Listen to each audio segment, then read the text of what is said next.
If you live here, fun is your thing. If you live here, tough is your thing. Smart is your thing. Caring is your thing. If you live in Massachusetts, community is your thing. Since 1972, the Massachusetts State Lottery has provided over $25 billion to help cities and towns with the things they need most. If you live here, giving is your thing.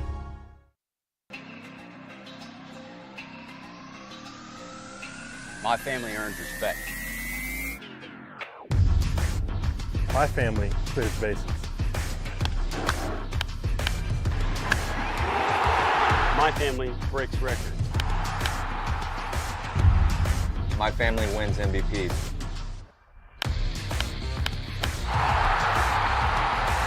My family gives everything. My family makes history. My family wins championships. There's no family. There's no family. There's no family. There's no family like my family. Join the fam. Join the fam. Join the fam.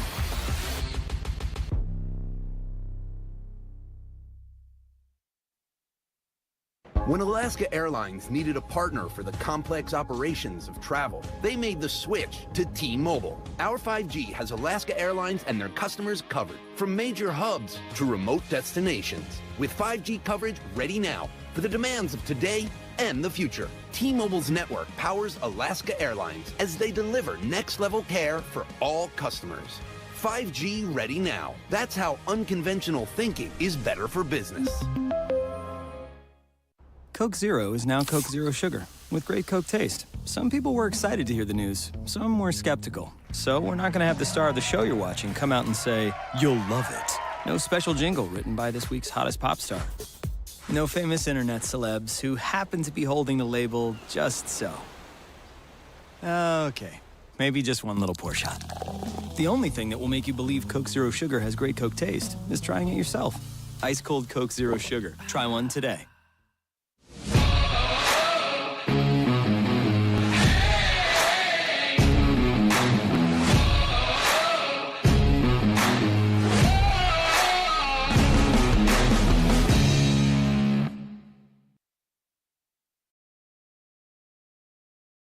Proudest old ballparks here in Cape Cod. Plays host to a really nice matchup tonight between two teams, two bird teams at that, guys, who square off and are heading in two of the same directions. It's been shaping up to be one heck of a Cape Cod League baseball season. Hello, everybody. Welcome along to our coverage of Harbor Hawks baseball here at Eldridge Park alongside Jacob Irons and Mickey Doolittle. My name is Michael Kirsting. Now, guys, this might be the sign of something good here. 7 runs in each of the last 2 games for Hyannis. Harbor Hawks could be heating up.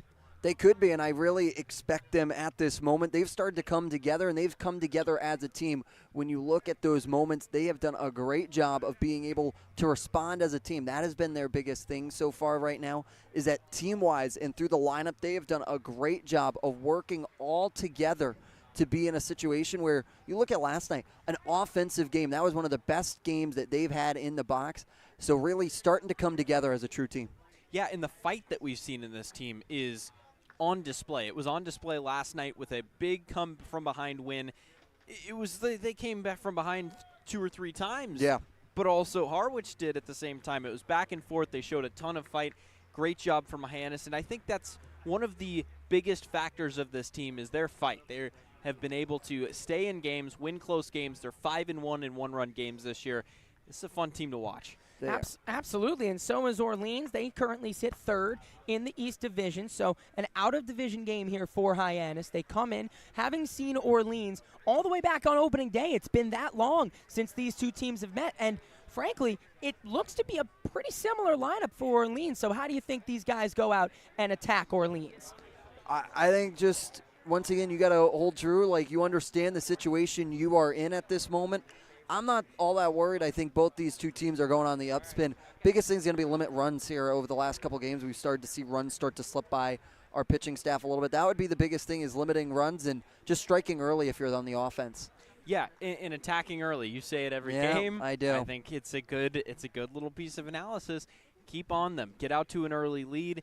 Again, we've seen with this Hyannis team, if you're leading after the 5th inning, you're going to win games. Yeah. And ultimately, even if you're trailing after 5 innings, you can still come back. We've seen it time and time again, but getting that early lead, taking the pressure off your pitching staff is going to be key. And now we've seen it the last 2 nights. This is a fairly similar lineup tonight as it was from the last 2. So the lineup is starting to take shape a little bit, and now that breeds confidence when you've got guys getting regular time in there. Zach Earhart being a guy who started the season on a really long offer and now coming into form, getting some playing time, seeing the on base, as has the rest of the lineup. Yeah, and getting continuity from day to day is really key. So if, you're Cam Smith, you're hitting in the leadoff spot. We saw him have success in that leadoff spot. They hit him a couple of days in a row in that leadoff spot, and he had a lot of success. Now you get a guy like Nick Mitchell that's more traditional leadoff hitter. You throw him in there. You drop Smith down to 3. You start to see him kind of adjust to that position a little bit more, get used to it, and after a couple of days, they'll be really used to it, and you'll start to see the results follow. And I like with how good of a bat Smith is to have runners on in this situation for him, so that when he gets those big hits, you're able to score off of them. Not saying he was a bad leadoff in that situation, but you want to have him have those timely hits with runners on. And with having Mitchell and Hainline before him, that now sets that table really well to now get them across and start that scoring a little earlier. I think opening home runs in 2 nights in a row, that's a lot of success from the leadoff spot. Correct. Nobody's really arguing. Yeah, absolutely. And now we take a look at the pitching matchup, too. We see Mason Nichols back coming out, returning to the team. He last pitched against Falmouth in a 3-2 victory. Started that game, went 3+. Also appeared in opening day against these guys, went 2/3 of an inning. So he left for a reason because he's a pretty good player. So he comes back, looks to continue that same momentum through, guys.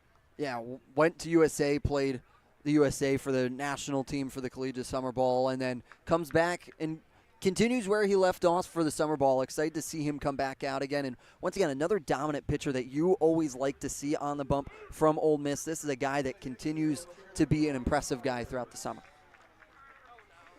And with that, we just mentioned Zach Earhart. He is standing by with the 4th member of our team, Bria Losick.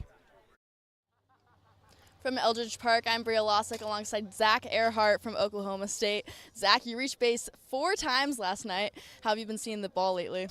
I'm definitely seeing it pretty well. I felt good. I felt comfortable in the box last night and just felt like I was picking up the ball really well, and I felt really confident. Have you made any changes at the plate? No, I've made some small adjustments. My hitting coach and brother, Drew, has helped me, and we've worked on some stuff, made some adjustments.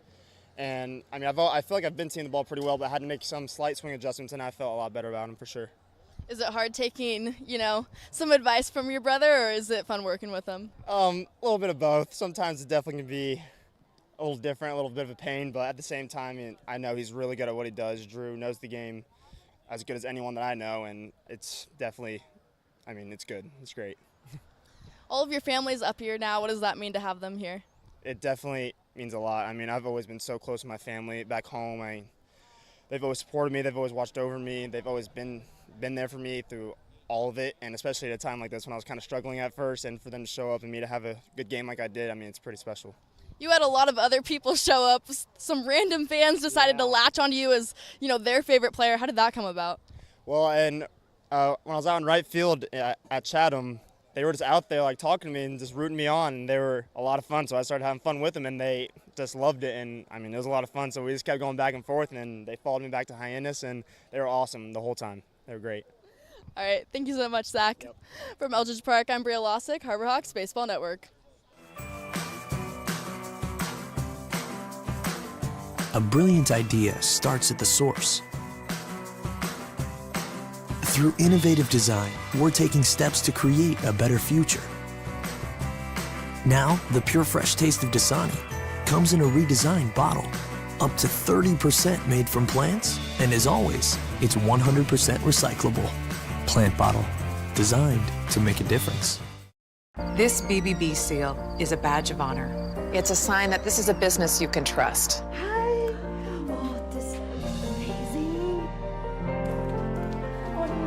Each year, millions of people see the BBB seal on a door or a window or a website and breathe a little easier.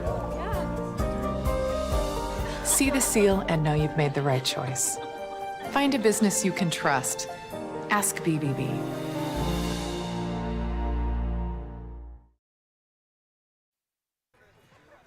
Welcome you back to Eldridge Park. Just about ready to get underway. Jacob Irons, take us through the lineup that'll face Dylan Jacobs. It will be the Hyannis Harbor Hawks. Starting things off will be Nick Mitchell. We talked about him moving into that one hole and has been a steady one-hole hitter. Then it's going to be Elijah Hainline, the shortstop tonight, back in that 2-hole out of Washington State. Then Cam Smith in that 3-hole, like we talked about, loving him there with how aggressive he's been and able to get those big hits in that 3-hole. Then continuing with some trends that we've started to see, Austin Kelly out of Lipscomb, the traditional catchers over at first base today, doing a great job over there so far, as the center fielder Will Taylor follows behind him out of Clemson, the two-way guy. And then the right fielder, Zach Earhart, who's come into his own ever since that bunt over at Bourne. Then Alex Lane in the designated hitter role out of Northeastern. Eric Snow at second base, and rounding things out is the battery partner of Nichols in Parker. Nick Mitchell digs the chalk in the lefty batter box. He is ready. Dylan Jacobs toes the slab. He is ready. It's a battle of the birds from Eldridge Park. It's the Hawks, it's the Firebirds, and it is live from Eldridge Park in Orleans, Massachusetts. The first pitch is a strike at the knees to Nick Mitchell. We are underway. First pitch time, 6:27 p.m. here on the East Coast. The 0-1 is on the ground to short. Ruben fields, fires, and just in time gets Nick Mitchell for out number 1. Yeah, solid piece of hitting there, attacking that first pitch early there in that situation, and once again paying off, but just is unable to find a gap. And up steps Elijah Hainline. Back in the number 2 hole, got a 3-game hitting streak rolling into this game. He swings at the first pitch on the ground to third. Penny fields from just outside the bag, and a nice stretch from Johnny Olmstead at first ensures Hainline is retired. So 2 quick outs for Jacobs on the day. Yeah, Penny was able to see him, Notre Dame guy, throughout a little bit of his college ball this year with Notre Dame, and guy just has an understanding of that third base. He understands where he has to be body-wise. His body language over there is really well. First pitch to Cam Smith in there for strike 1. So 2 quick outs for Dylan Jacobs. His long flowing hair out on the mound. Deals to Smith. He swings and misses at the off speed. He's quickly behind 0-2. I beg your pardon, count is 1-1. 73 degrees here at first pitch. We got pretty much completely overcast skies, although the sun is starting to break through right now. Jacobs deals, chopped foul behind the plate. Count stays 1-2. That's what we talked about, of continuing to be aggressive in your at-bats if you're the Harbor Hawks and continuing to foul off pitches. The pitch to Smith, ripped down the left field line, foul. Our position is a little bit obstructed here. We're sat right next to the third base dugout of the Harbor Hawks. So any ball down the left field line will be going off the third base umpire's call. Still a 1-2 to Smith. Jacobs winds and deals. It's on the ground to short again. Ruben comes up firing and puts away Cam Smith. So 1-2-3 go. The Hawks down quickly they go. Good work from Dylan Jacobs in the top of the first. After a half, Hawks nothing, and the Orleans Firebirds coming to bat. My service from Verizon to T-Mobile. Yep. T-Mobile has the only nationwide 5G. Well, Mr. Know-It-All, let's see if you right about that. Mama. Hey, Mama, I'm working. It works at the pie shop. T-Mobile's 5G works inside and out. Hey, what you need, Mama? I'm trying to watch the game with my boys. It works in the park. Oh, okay. Mama? It works at the aquarium, in the parking garage, at the beach, in the elevator. It works in the movie theater, too. Oh, shush yourself. I'm talking to my baby. You're driving me crazy. I was just calling you to say thank you, baby. I love you. I love you too, Mama.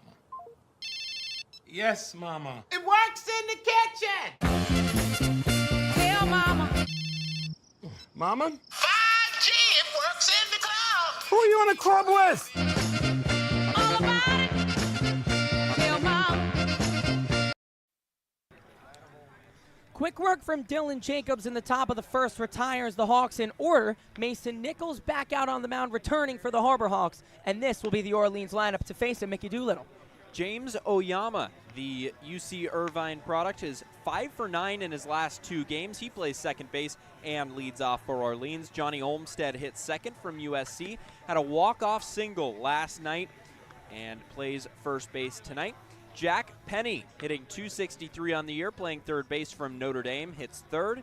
Andy Blake, the .372 hitter from Duke, was homered last night and plays left field tonight.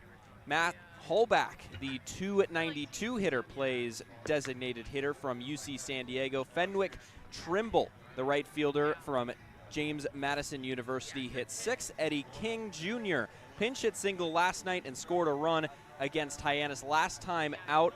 Center fielder from Louisville hits 7th. Henry Hunter, the catcher from UAB, number 40, hits 8th. And rounding out the lineup, making his second appearance this summer, is Justin Rubin, the shortstop from Pepperdine. And he actually is not from Pepperdine. He's transferring to Pepperdine this year. Yeah, and he's already been tested early in the field, already making 2 putouts. And second appearance going off swimmingly for him. Up steps Joe Oyama to lead things off for Orleans. His name is Joe Ichiro, just like Ichiro Suzuki, goes by Joe for short. He digs into the lefty batter box. Nichols back out, seeing him for the first time in about 2 weeks. We mentioned he was USA'd and has now come back once he's finished up his time. He winds and deals the first pitch to Oyama low. Count is 1-0. Oyama has only missed 1 start. His next hit will be his 20th.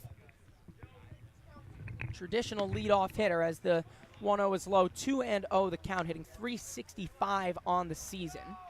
Yeah. In there for a league best right now, as he has been really strong. The 2-0 upstairs, quickly 3-0 on Oyama. And he's been exactly what you want out of a leadoff guy if you're the Firebirds, is a guy that sets the table and gets on normally for them so that they can use the rest of the lineup behind them to try and bring him home. He's a true leadoff hitter as the 3-0 squared to bunt, but Nichols puts it right down Broadway. Count is 3-1. Leads the team by some margin with a .460 on-base percentage. An OPS near 1,000 as well. Here's the 3-1 to Oyama. It's upstairs, leadoff walk, and that brings up Johnny Olmstead. Yeah, Olmstead hit that walk-off last night, a guy that has a lot of clutch hitting abilities. And for Oyama, he is hitting .365 on the year and has been really, really good at setting the table for this Orleans team. So the leadoff runner on first is Oyama. They'll quickly check back before dealing to Olmstead. Wild game last night that required the walk-off from Olmstead. It was it was dark last night. The lights were on, and it was Oyama himself who dropped, who didn't see a pop-up with the bases loaded, and that allowed the bases to clear as the first pitch to Olmstead is popped up. Shallow left as Hainline is out with his toes on the grass, and he puts away Olmstead for out number 1. Yeah, he waited a while for that one to come down. He was pretty camped out underneath it, maybe sparked a nice campfire, roasted some marshmallows, made some s'mores, and then finally, by the time he was done eating, that one came down. Yeah. After all that, huh? And he barely had to move, too. He went a couple of steps back, made the play. Yeah, Oyama let a pop-up fall with the bases loaded, and then they had to battle back from there, which they did. Olmstead capping it off against Wareham last night as they check on him at first.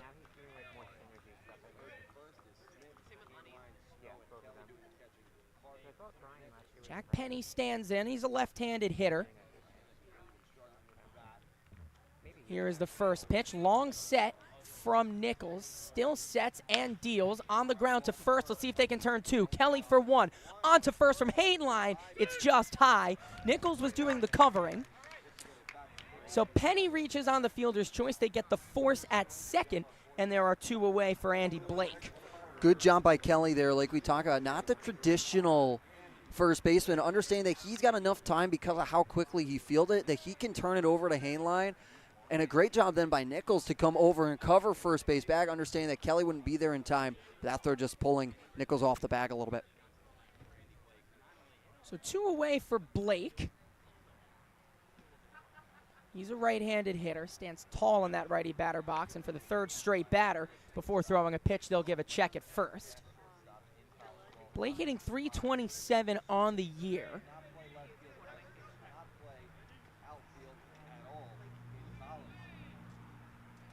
Also with a even .333 on base percentage. Nichols sets and deals the first pitch low. He's got an OPS, decent OPS, being on base plus slugging, hovering around 800.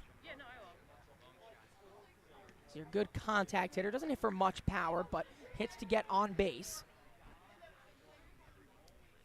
Nichols sets and deals the 1-0.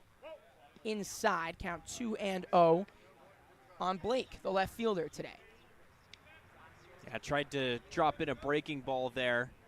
Broke from the inside back towards the plate, but just missed. Here's the 2-0. There's a strike at the knees. 2-1 the count. Runner on first is Oyama. No, runner on first is Penny. Oyama worked a leadoff walk. He got cut down at second on the fielder's choice. Penny now stands at first. With 2 away here in the bottom of the first, just underway from Eldridge Park. As it's a line shot to right field. Earhart drops back, puts it away, and ends the inning. So Nichols works around the leadoff walk in his first inning back and leaves 1 at first. We're through 1, no score from Eldridge Park. Goals, challenges at different points in life. I still push myself every single day, and the harder I push myself, the more I find myself drawn to wearing UFOs. The first time I put on a pair of UFOs, it was like someone released the pressure. It was so crazy. When you are recovered and can do more, that has a compounding effect on all aspects of your life. Stepping into a pair of UFOs, they're truly one of a kind. There's nothing like them. Best ever? Good question. Wait, why do you sound like Dr. J in your head? I've always sounded like Dr. J in my head, which means Dr. J's outside voice sounds like my inside voice? Which Coke? The doc would know. He got the world to call him doctor without going to med school. There's only one best ever.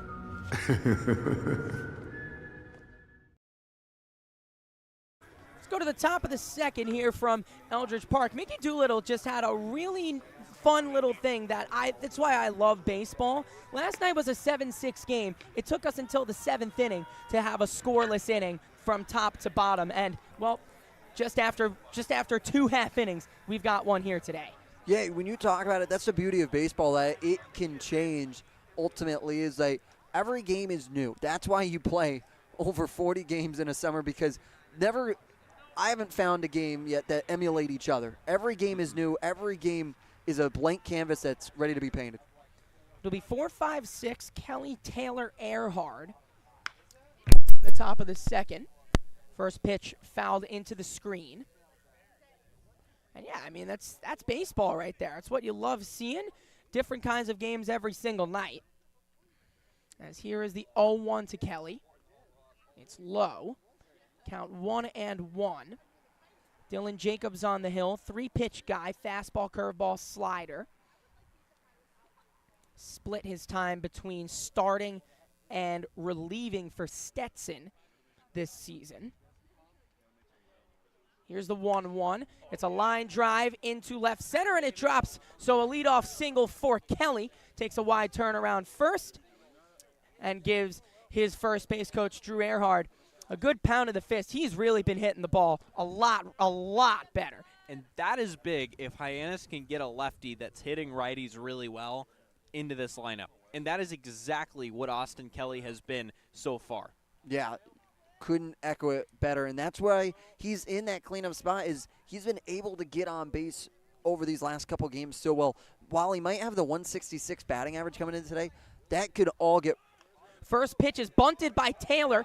Jacobs was called off by his catcher. He throws down to first, and he beats it out.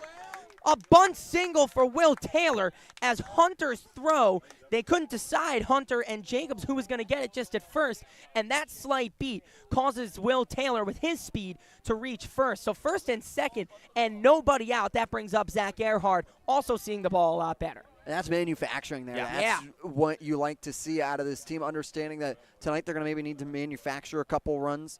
And in that spot, doing a great job getting that bunt down, and especially who better to do it than Will Taylor in that spot to get it down, especially with the speed he possesses to beat it out. You beat me to the speed comment. Yeah. So up steps Earhart, seeing the ball a lot better now. He takes the first pitch. It's off speed in there for strike one.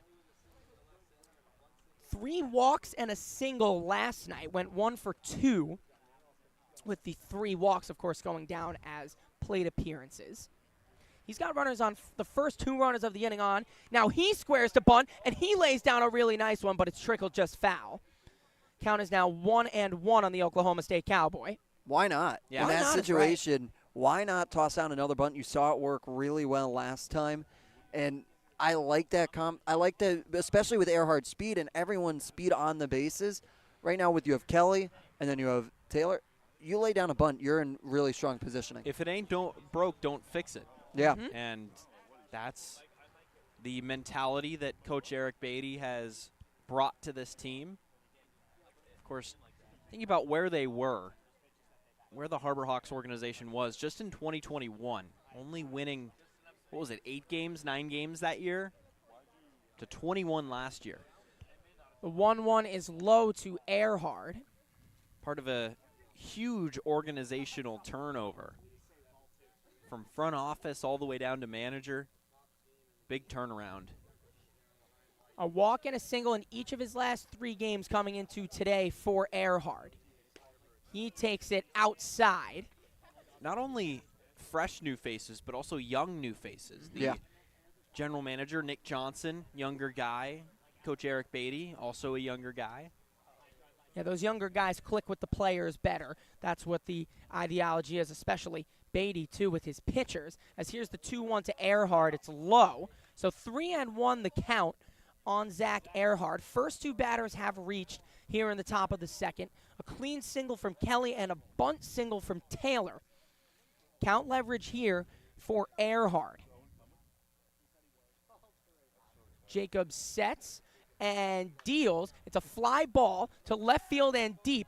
Back goes Blake, and he makes the catch in front of the wall. Both runners have to retreat. We saw it last night, a bit of power on display, as Earhart just yanked the ball foul, maybe about by 5 feet at McKeon Park. He gave that one a ride too, but just in front of the wall, Andy Blake makes the play and puts away out number 1. Hard hit ball, and that just kept carrying down the line, and ultimately there Blake's able to position himself under it. So a loud first out. Can't be mad at that if you're Earhart. Gave it a ride. And that brings up Alex Lane. Lane doing the designated hitting tonight. First pitch, did he go? No, he checked his swing. Count 1-0 on the Northeastern first baseman. Yeah, and if you heard a car horn in the background, it's probably because a car was driving by honking his horn. There's a road that runs right past the left field line out here at Elchers Park. 1-0, fouled back. And it will be picked up by Mike's. Yeah, that thing is in play today. Yeah, this field built right into the little town of Orleans here. It's a beautiful little stadium. Got a bit of an amphitheater out in right center past the 359 sign right behind the bullpen. Pitch catches the inside corner. 1-2 the count on Lane. Also, not too much fencing down either line, so that gives the fans the opportunity to be as close to the game as possible, and they've shown out with a really nice crowd here on a beautiful night for baseball in Orleans. Lane is behind 1-2. Runners on first and second for Hyannis. Jacobs deals, fouled at the plate, and we'll do it again. And we've talked about dimensions here. Eldridge Park's got quite the dimensions here. Yeah. You go 314 down the right field line, you go 359, and then deepest part of the park at this spot, it's over 434, and then down the left field line, it's 300. It's like a triangle. It is a jets out. triangle. It is a triangle. Bit of the polo grounds to a bit of a lesser extent as Lane swings and misses. Down goes Alex Lane, so a nice bounce back from Jacobs as he allows the first two on. Now he sets the next two down, and that brings up Eric Snow. Yeah, and Eric Snow, a guy that's been seeing the ball really well as of late. He's had a couple of clutch hits. He had an RBI single against Chatham a couple of nights ago. The first pitch outside, low and away to Snow. And Snow, when he's away from McKeon Park, is batting 348 on the road. He found himself a little bit of a home away from McKeon. Collected a few hits at Bourne in the 2 trips that he's made. Also slapped one through the right side against Chatham. The 1-0, check swing fouled away down the first base line.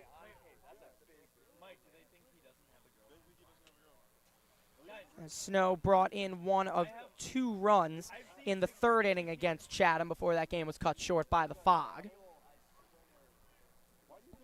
Comes up in a big spot here early in this game.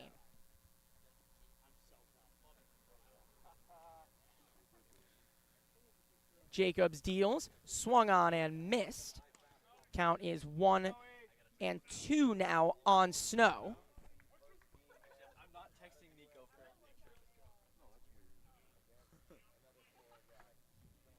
So 1-2 the count on Snow. Still runners on first and second for Hyannis. The first 2 reached. The next 2 have been set down.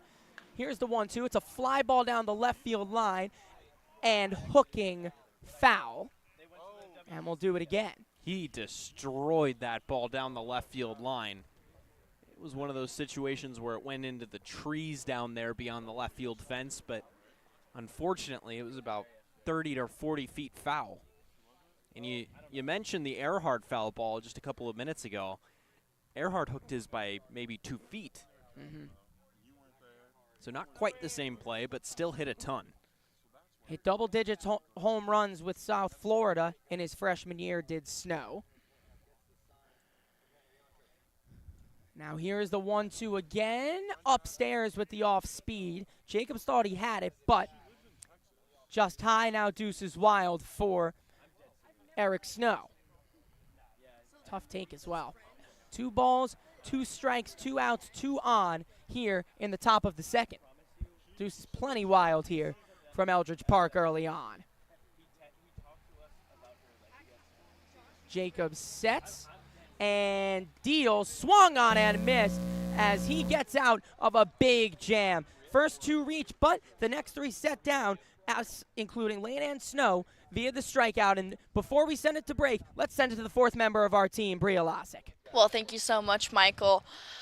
You know, the front office has to make a lot of decisions every day regarding rosters, especially deep into the season as different teams make decisions of who they're releasing off of their rosters as they sign too many players. So our baseball operations department is constantly looking at other rosters and seeing who they can pick up. One of those being Mason Nichols, who's starting on the bump for the Harbor Hawks tonight. But a fun fact that a lot of people don't know is that he was actually on Orleans' roster before. So a little bit of a revenge game for Mason and Nichols here. All right, back to you guys. Well, thank you very much, Bria. Great reporting, great work as always from the 4th member of our team, Bria Losick. I didn't know that actually. Did not know that Nichols was initially on the squad of Orleans to start the season, and just as we've seen all season long, great stuff from our baseball ops team to be able to find him. What a great pluck.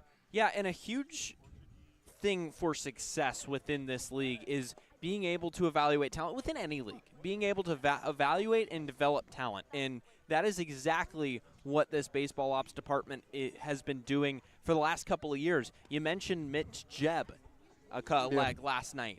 Mitch Jebb led the league in batting average last year and came over from it was Katuitt, correct? Yes, it was Katuitt. It was Katuitt, but he came over and had a ton of success with Hyannis. A lot of these guys maybe weren't quite able to stick on another roster. They come over to Hyannis and have a ton of success. Yeah, and it's just developing players, and I think that's what Eric Beatty has prided himself on so much, is that he develops these guys. That's what you come to summer ball for, is to develop as a player, become that next level guy.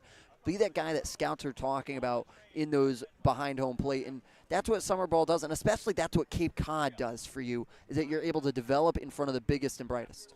Yeah, I got a few of our baseball ops guys here tonight. Gino Cousineau, Cole Vellis, Jacob Hahn, Mikey Lucario, Harrison Rubin. That's just a few of our wonderful, wonderful baseball operations staff.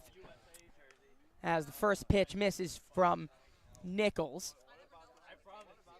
And Nick Johnson, our general manager. Of course, how could we forget? They are all working for our general manager, Nick Johnson. As here is the 1-0, fouled into the screen by Matt Halbach.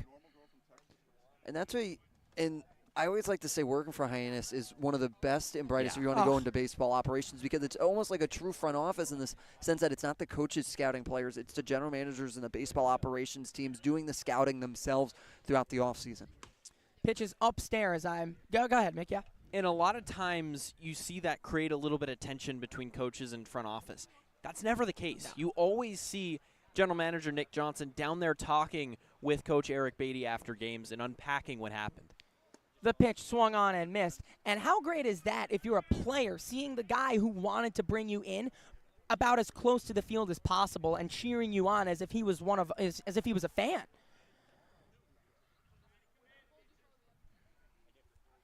As Nichols winds and deals, lined into right field and just out of the diving reach of Snow. It's a leadoff single for Halbach, as the second straight inning for Orleans with the leadoff batter on, and that brings up Trimble.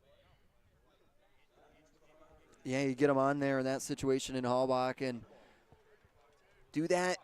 Now you're having a little bit more of traffic on the base pass, but now you open up the double play possibility in this spot for Hyannis, but good piece of hitting that was able to work it through the gap.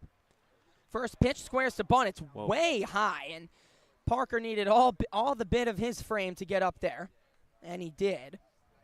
Orleans trying to take a little bit of the small ball, understanding that I think that's going to be the key to tonight's game after what we've seen just even after an inning of play that both pitching staffs are going to come out to play today. Yeah, Trimble showed bunt on that first pitch. The 1-0 shows bunt again and gets it down. Back to Nichols. He will go to first, low but picked out by Kelly for out number one. Sacrifice successful for Trimble as Halbach moves safely on to second. Perfectly executed. Normally you want that up the left side when there's a runner at first, and it was, if it had been put just maybe a foot or two further to the left, it might have gotten past Nichols and into that no man's land between short, third, and the pitcher. I'll check back at second before dealing the first pitch to Eddie King Jr. And you want to try and check back runners to the best of your abilities in these situations, just to understand that you don't want to allow them too large of a lead, because still with only one away, still have the opportunity to move them. King takes the first pitch at the knees for strike one. King scored the winning run last night in that crazy game, driven home by Olmsted. Sun now peeking through at Eldridge Park. Runner on second. The first pitch, well, the 0-1 is fouled away. Quickly behind 0-2 is King. And if you thought that I knew that off the top of my head or it was in my notes, you'd be mistaken. I actually heard the other broadcasters for Orleans talking about it just a moment ago. Yeah, we are positioned right next to him, and we also have the sun coming right at us right now. And keeping yourself honest. I like that, an honest man in Mickey Doolittle. 0-2 to King is a lazy fly ball into right.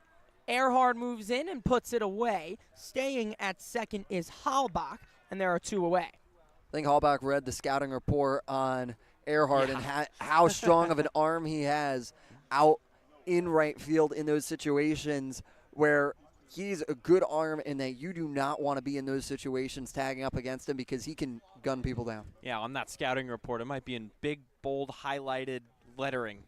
Do No. not run on him. No. Up steps Hunter Henry, runner in scoring position, and, oh, no, Hunter Henry plays football as the first pitch gets past Parker, and onto third moves Halbach. Henry Hunter is the guy who's at the plate and plays baseball doing the catching today. So the first pitch skips past Parker, and now the game's first run stands 90 feet away, and Henry Hunter is the guy who could bring him home. Yeah, they're trying. But once again, you have 2 away here, so just got to really focus on Hunter here. Nichols sets and deals low, count 2-0 on the Firebirds catcher. Yeah, be careful not to skip another one. Hallback down that third base line is looking like he is ready to go. Here's the 2-0, and it's fouled first base side out of play. Going to have a few cars in jeopardy as we talked about the road being a factor. Not too much foul ground, but a pop-up at the correct time could go into the windshield. And you got a huge shift on here. You're going to bring Hainline over the second base bag as they're expecting him to pull. The pitch swung on and missed, and Nichols battles back. He's at even 2-2. Even 2-2. Big spot here for Nichols to try and work out of this jam in this spot. Nichols sets at the belt and deals. It's a fly ball to right field and deep. Back goes Earhart. Still back, and gone. A huge shot. Very well timed as well with 2 outs. Yeah, they only needed 1 swing to get 1 home. Well, they've got 2 home. A 2-run shot for Hunter. And now the Firebirds jump out to a 2-0 lead. That one just carrying over as Earhart positioned himself back in those spots. Like we talked about, it's 3-14 at the foul line and then juts out a little bit, but that one just kept carrying down the line, and now 2-0. Yeah, found a nice in-between there as the first pitch is taking a strike. Justin Rubin digs in. Yeah, Earhart looked to be turned around, so regardless, that's trouble, but got all the way over his head and out into the Firebirds bullpen. Pitch is low, 1-1 the count on Rubin. Hunter's first home run on the season. Opens the scoring at Eldridge Park, now 2-0 the score. Nichols deals low, 2-1 the count. Now, once again, you still have 2 away, trying to work out of this, and just got to try and limit the ones to come across here in this spot. On the ground, foul. It hit third base and popped up. Smith would have fielded it, but it hit off of Rubin's foot. 2-2 now the count. Rubin coming gingerly back into the box, taking his time. Home plate umpire James Francesca behind home plate. Jeff Merzel at first, and Gary Burshesh over at third base, rounding out your umpiring crew today from United Umpires. 2 balls, 2 strikes, 2 outs. Same count Hunter had when he just hit his 2-run jack. The 2-2 lined softly into left field, and a base hit. Cutting over to field is Mitchell. Wide turn again from Rubin. He stays at first, so 2 straight hits with 2 outs for the Firebirds, and that turns over the lineup back to the top for Oyama. Yeah, but opposite quality of contact. That one was kind of off the lower end of the bat. Didn't get all of it. Little blooper in the left center field. Was just able to find a spot where the defense wasn't playing him. Yeah, sometimes you don't need all of it to dunk it in. And that brings up Oyama with a runner on first and 2 away. He sets and deal, squares to bunt. Almost pushed it down the third base line, but foul. Trying to really move this runner in this spot. They believe in Oyama's speed, and why wouldn't you? He's got great speed. And he has 3 triples on the year, showing you his speed, and that's a league leader right there. So he's got the speed if he can get the bunt down. I want to see if he can beat it out and try and push Rubin over to second. They'll check over on Rubin at first before dealing the 0-1. So here in the bottom of the second, Firebirds have a 2-0 lead on the Henry Hunter 2-run shot out to right field to the Firebirds bullpen. The pitch is low. That's the offense so far, as was manufactured with 2 outs. The leadoff hitter Hallbach hit a single. Trimble and King were set down, and Mason Nichols was a strike away from ending the inning, but instead it's a 2-0 lead to the Firebirds, as there goes Rubin, but it was a fly ball out to left center. In comes Taylor to end the inning, but not before the first bit of damage is done. 2-0 the score on the 2-run shot from Hunter at the end of 2. That's our score from Eldridge Park. Diet Coke? Who are you, my mom? You should be so lucky, because you know what moms do? Well, I suppose we should start with the whole giving you life thing. It seems like that should be enough. No? Okay. What about her ability to send shockwaves through the neighborhood without saying a word? Or whip up a ridiculous handmade costume that you forgot to tell her about? Not to make you happy, but because she had a reputation to uphold. She invented rideshare, called it carpool, and did it for free. She didn't need those dating apps either. You copied her jeans, her spin, her shoes, her scrunchie, and whether you realize it or not, her music. Why not? Oh, and she can win any argument in 4 words. Because I said so. Everything you're trying to do, she's already done it, did it better, and she did it with a Diet Coke in her hand.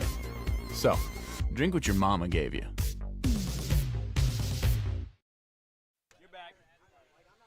To the top of the third we go. Dylan Jacobs now has a 2-0 lead after his catcher behind the plate, Henry Hunter, hits a 2-run shot. So time for the Hawks to respond, something we're plenty used to seeing this season so far. Yeah, especially the other team set the pace. It's somewhat been the Harbor Hawks directly behind them following suit. We saw it last night, especially in that high-scoring affair. So interested to see how they respond here after allowing 2 on that homer. Aaron Parker starts us off. The catcher bats 9th, and the lineup turns over. It's been a productive top of the lineup so far this season. He swings at the first pitch and grounds it to third. On the hop, Penny fields and throws. 1 pitch, 1 out for Jacobs in the top of the third. That's what Jacobs has done so far well today. Now just 30 pitches coming in here, already have an out banked here in this third, in this spot. So he's been effective and efficient, the 2 E's you like to be as a starting pitcher to try and get some length out of him. That brings up Mitchell. Grounded to short to lead off the game. And now that they're down, it's time for him to be the leadoff hitter he's been as he takes the first pitch high. And now this is your second time through seeing Jacobs here. Now, how do the batters respond and how do they make adjustments? That's what I'm interested to see as we go through the second time. 1-0 is a fly ball out to center field. Back goes King, still back, and it's over his head, and it bounces over the wall. And Mitchell, for the second time in 3 games, is robbed of a triple. He uses his speed and was about to round second. If that ball stays in the park, he's got 3 easily, but has to retreat and hits a 1-out ground rule double. Yeah, if anyone takes on that part of the yard expecting a home run, you're going to lose that battle most of the time. But it was a very well hit ball that probably was out in any other ballpark in the Cape. 434 to dead center. It was hit just left to that sign, and just unfortunate that it skipped over the wall. That brings up Hainline. Takes the first pitch low. He was home free to get to third, and maybe a little bit more, depending on how King would have been able to play it. And that's the response we were talking about, is now you get a runner on. Now this is Hainline's opportunity to get on once again when you have Smith in the on-deck circle behind him. Hainline takes the 1-0 at the knees for strike 1 on the off-speed. Hainline singled and scored in the first last night and then doubled and walked. 3 games coming into tonight with a hit for the Washington State product. Here's the 1-1. It's upstairs. And they'll see if he went around. He did not. Didn't look like he did.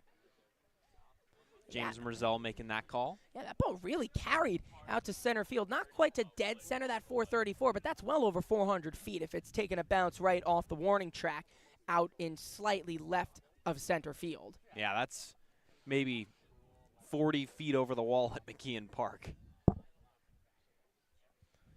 Pitch to Hyannis upstairs, 3-1 the count. Is it 390 dead center at McKeon, or is it less than that? 385. Yeah, I think it's a little bit less. 385 to dead center. So, yeah, that ball's well over in dead center field for Nick Mitchell. Got a real hold of it, but only held to a double because it hopped over that short wall. You'd think I knowed that after spending every waking moment at that ballpark. 3-1 to Hyannis inside, so he draws a walk. First and second one-man out for the guy that you really want up in this situation in Cam Smith. We say it a lot, but he's been their best hitter over the last 10 games. Yeah, and Smith also on the road. He is hitting the lights out of the ball, batting .414 on the road so far on the year. So a great guy that finds himself a little bit away from McKeon Park and using the extra dimensions of Parks in his favor. But once again, you have two on here trying to respond after Orleans was able to get two on that homer. 2 hits last inning for the Hawks. Now 2 base runners through a double and a walk here in the third. Smith is hitting .378 in his last 10 games. Was a homer short of the cycle against Chatham. Walked twice last night to extend an on-base streak, and he sends one deep to left field. Back it goes. That's a spectator shot. Oh, what a shot from Cam Smith. That's over the screening out in left field. A towering fly ball. A moonshot for Cam Smith. He points out exactly to where he hit it. And on one swing, the Hawks now have a 3-2 lead. Cam Smith got a hold of that one. We talked about it. Who do you want to have up in that situation? You want to have Cam Smith. And what does he do? Continues to show time and time again why he's the guy he's called upon. That's the go-ahead homer in that spot. And it's a huge one in that situation. I mean, that's the definition of a spectator shot right there, as Blake took about 4 or 5 steps and just stopped to admire. As Cam Smith continues, stay hot, kid, with one swing. The Hawks on top by 1 here in the top of the third. The first pitch to Kelly is a fly ball, not as deep this time, as it's out to right center as King settles under it and puts away out number 2. Now, once again, this is an entire new ball game for the momentum. We talk about the pendulum, how it's consistently swinging here. Now, home run had it all in favor of Orleans, and now it swings directly back in this case for Hyannis, and that's what they've proven to be really good when they have the momentum on their side. So up steps Taylor. Base is now clear with 2 outs. That's how you take advantage of your base runners. Just bring them all home in one swing. Takes the first pitch high. 1-0 the count on the Clemson Tiger. He's patrolled center field very well, now starting to get some results at the dish as well. 1-0 in there at the letters for strike 1. Good fastball, outer third of the plate.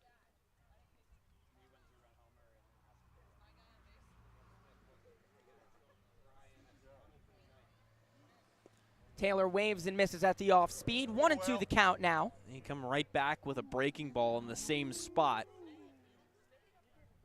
But Smith in that at-bat just waited for a fastball and got it and was sitting on it. Now Taylor sends one out to deep left field. Back goes Blake. He turns and jumps.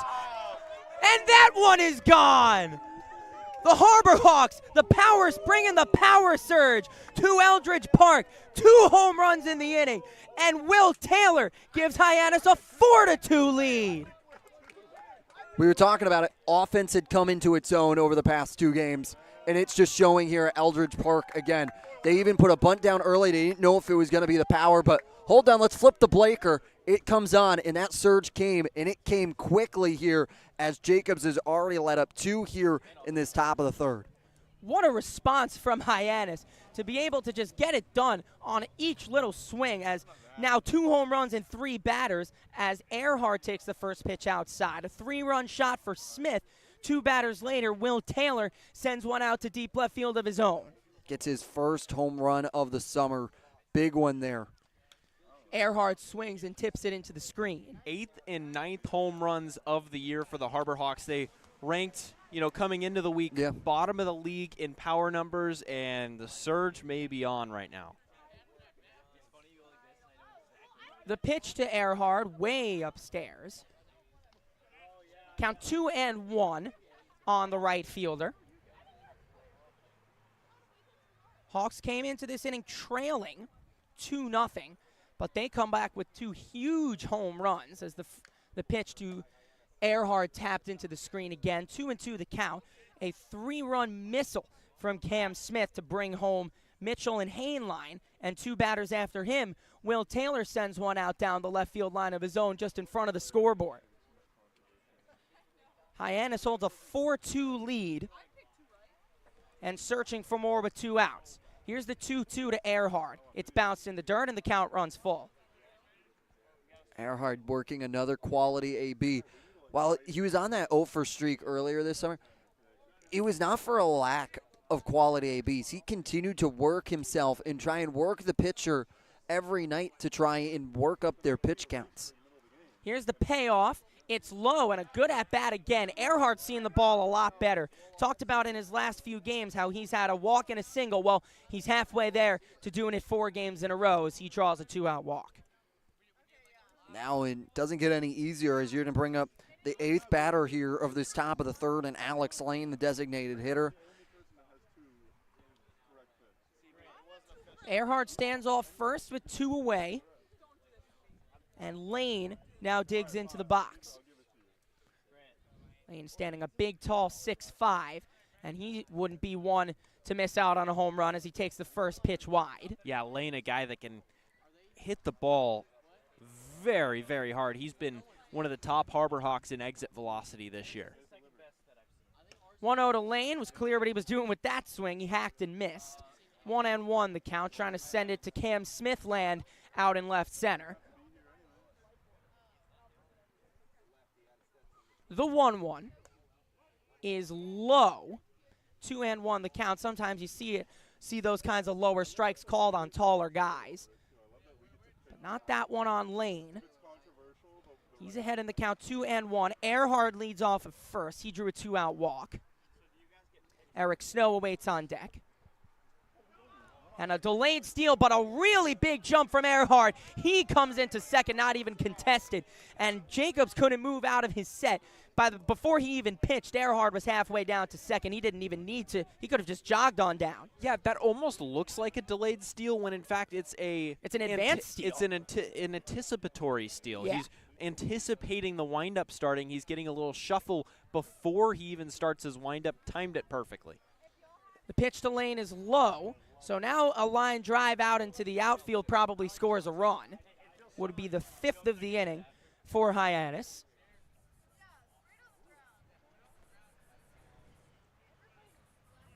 Yeah, it took about 3 huge shuffles, and before Jacobs even threw, Earhart was halfway down to second. The pitch to Lane tipped into the screen, and the count runs full.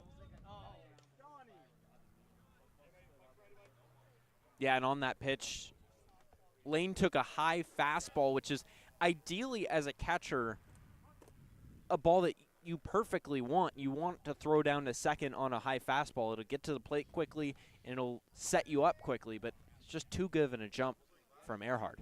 The payoff to Lane upstairs, and now Lane works a 2-out walk. So that's 2 of them, 1 for Earhart and 1 there for Lane, and that brings up the 9th hitter of the inning, Eric Snow. Yeah, and you talked about it. Now you're going to have batted through in this spot, and this is going to elicit a conversation from the Orleans dugout to step out and have a conversation, understanding that they're going to get started to go here out in the bullpen, as I'll have to pull out the binoculars in between breaks.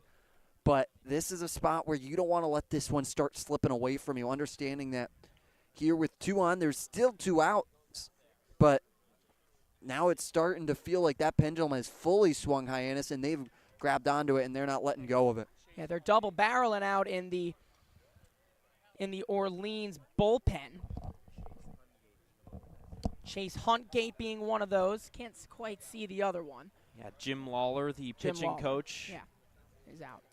And that was out to have the conversation. Bit of a long one, too. It had to be broken up by home plate umpire James Francesa. So the 9th batter of the inning, and Eric Snow, comes up and he chops the first pitch to third. Big hop, and a generous one for Penny. He fires on and ends the inning, but not before the Hyannis power surge has been brought to Eldridge Park. 2 home runs, a majestic 3-run shot from Smith, and 1 from Taylor. At the end of 2.5, 4-2 to Hyannis. I started at a very, very young age. People's expectations are they're cool, they're fun, but mine are bigger.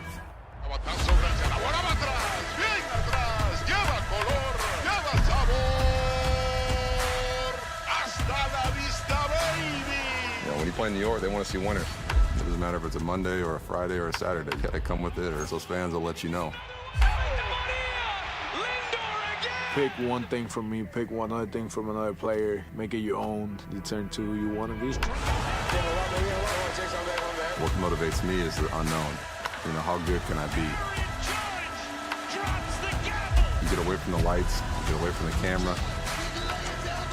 Mientras más presente yo esté en la caja de batería, más éxito tengo. Man, how can you not keep it fun, man? This is a kid's game.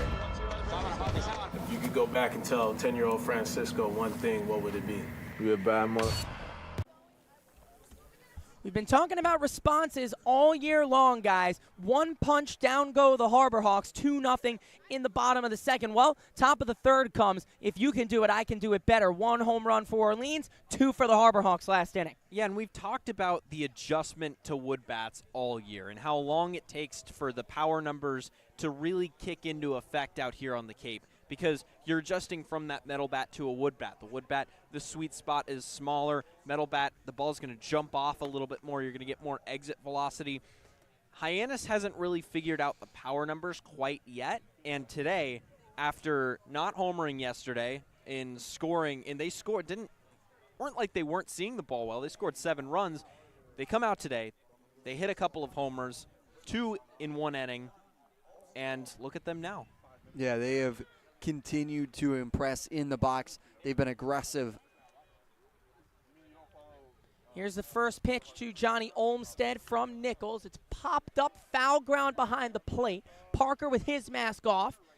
He makes the catch in front of the Orleans dugout. 1 pitch, 1 out for Mason Nichols. Now back to what you were saying though, Mick. This isn't necessarily a team that needs to operate with the power. They get it done by just getting hits on hits on hits. Maybe not even extra base hits, just getting runners home and moving them from station to station all the way around. Yeah, but it's scary if they do also absolutely. add some power. Mm-hmm. That adds a whole nother dimension to their game and another way they can beat you. And I mean, Cam Smith, his 3rd home run of the season, a majestic shot out to left center as the first pitch to Penny is in there for strike 1. And that's that's not to say that there aren't guys with power on this team. Brody Donay has the hardest hit ball in the Cape this year. And Cam Smith, we saw him hit a moonshot there.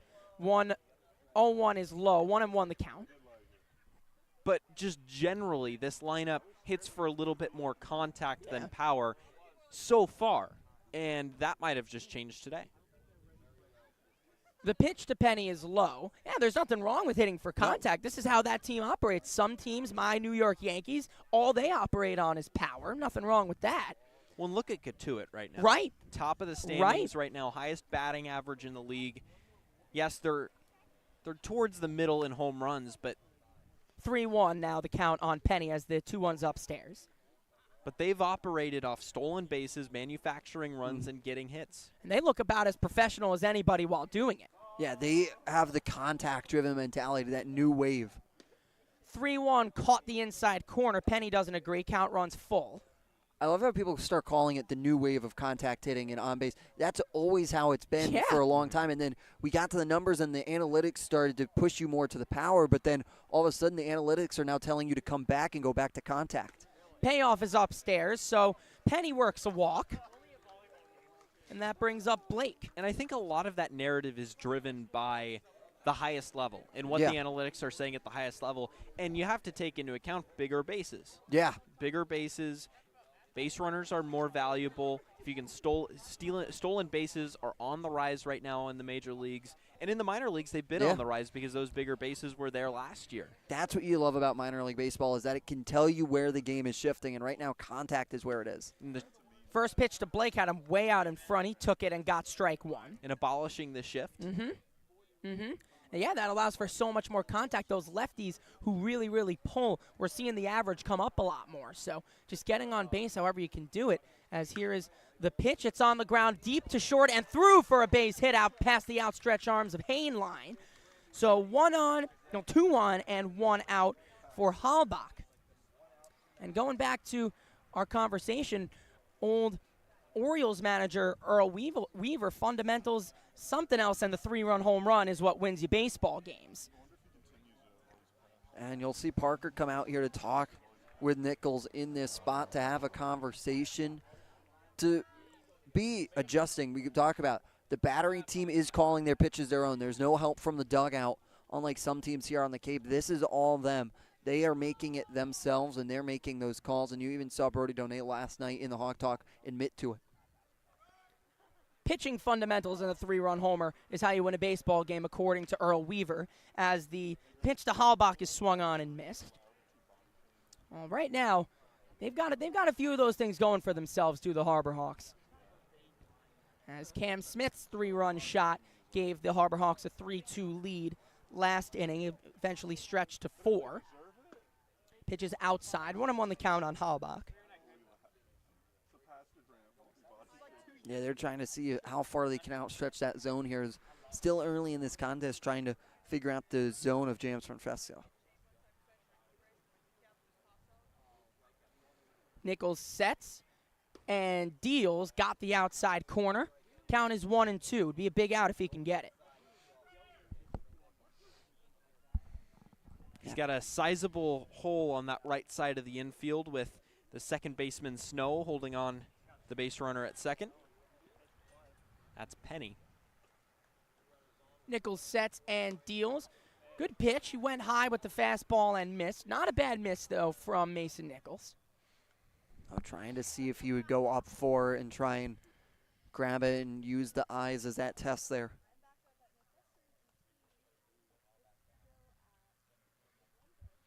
Count is 2-2 on Halbach. He's got 2 on as well. Deuce is wild. And the pitch, a good off speed that just dunked slow. And you saw Halbach give a bit of a 1,000-yard stare to say, man, Lucky got away with that one. He sure looked fooled. Count is full. Both runners from first and second will get a head start. Here's the payoff. It's low, and that loads the bases. Yeah, a heck of an at-bat from Halbach, who worked the count. He was behind in the count 1-2 and came all the way back to draw the walk. He laid off some tough pitches, and now the bases are loaded for Trimble. I beg your pardon there. There's only 1 out, not 2, so there was no head start from the base runners. So the bases are loaded for Fenwick Trimble. Ground ball potentially ends the inning. Could go to either base, any base, as the first pitch is tapped foul along the third base side. And you're going to see Kelly over at first base. He is healthy on the grass over there coming in. Smith is staying pretty traditional to third base, but Kelly is off. They are willing to let go of Halbach over at first base. They want to try and prevent a run if they can. Really nice crowd on hand here at Eldridge Park, and they're trying to get Fenwick Trimble to lift themselves back and into to tie this game. Pitch swung on and missed. Count now 0-2 on the right fielder. Yeah, and in a strikeout situation, just keep throwing strikes. But now 0-2, quality balls, quality pitches outside of the zone. Try and get him to chase. You got a couple of pitches to play with here.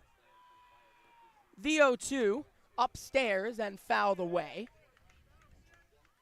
Big spot there from Trimble to keep his at-bat alive, understanding how important his at-bat is here to try and break into the Harbor Hawks' 2-run lead.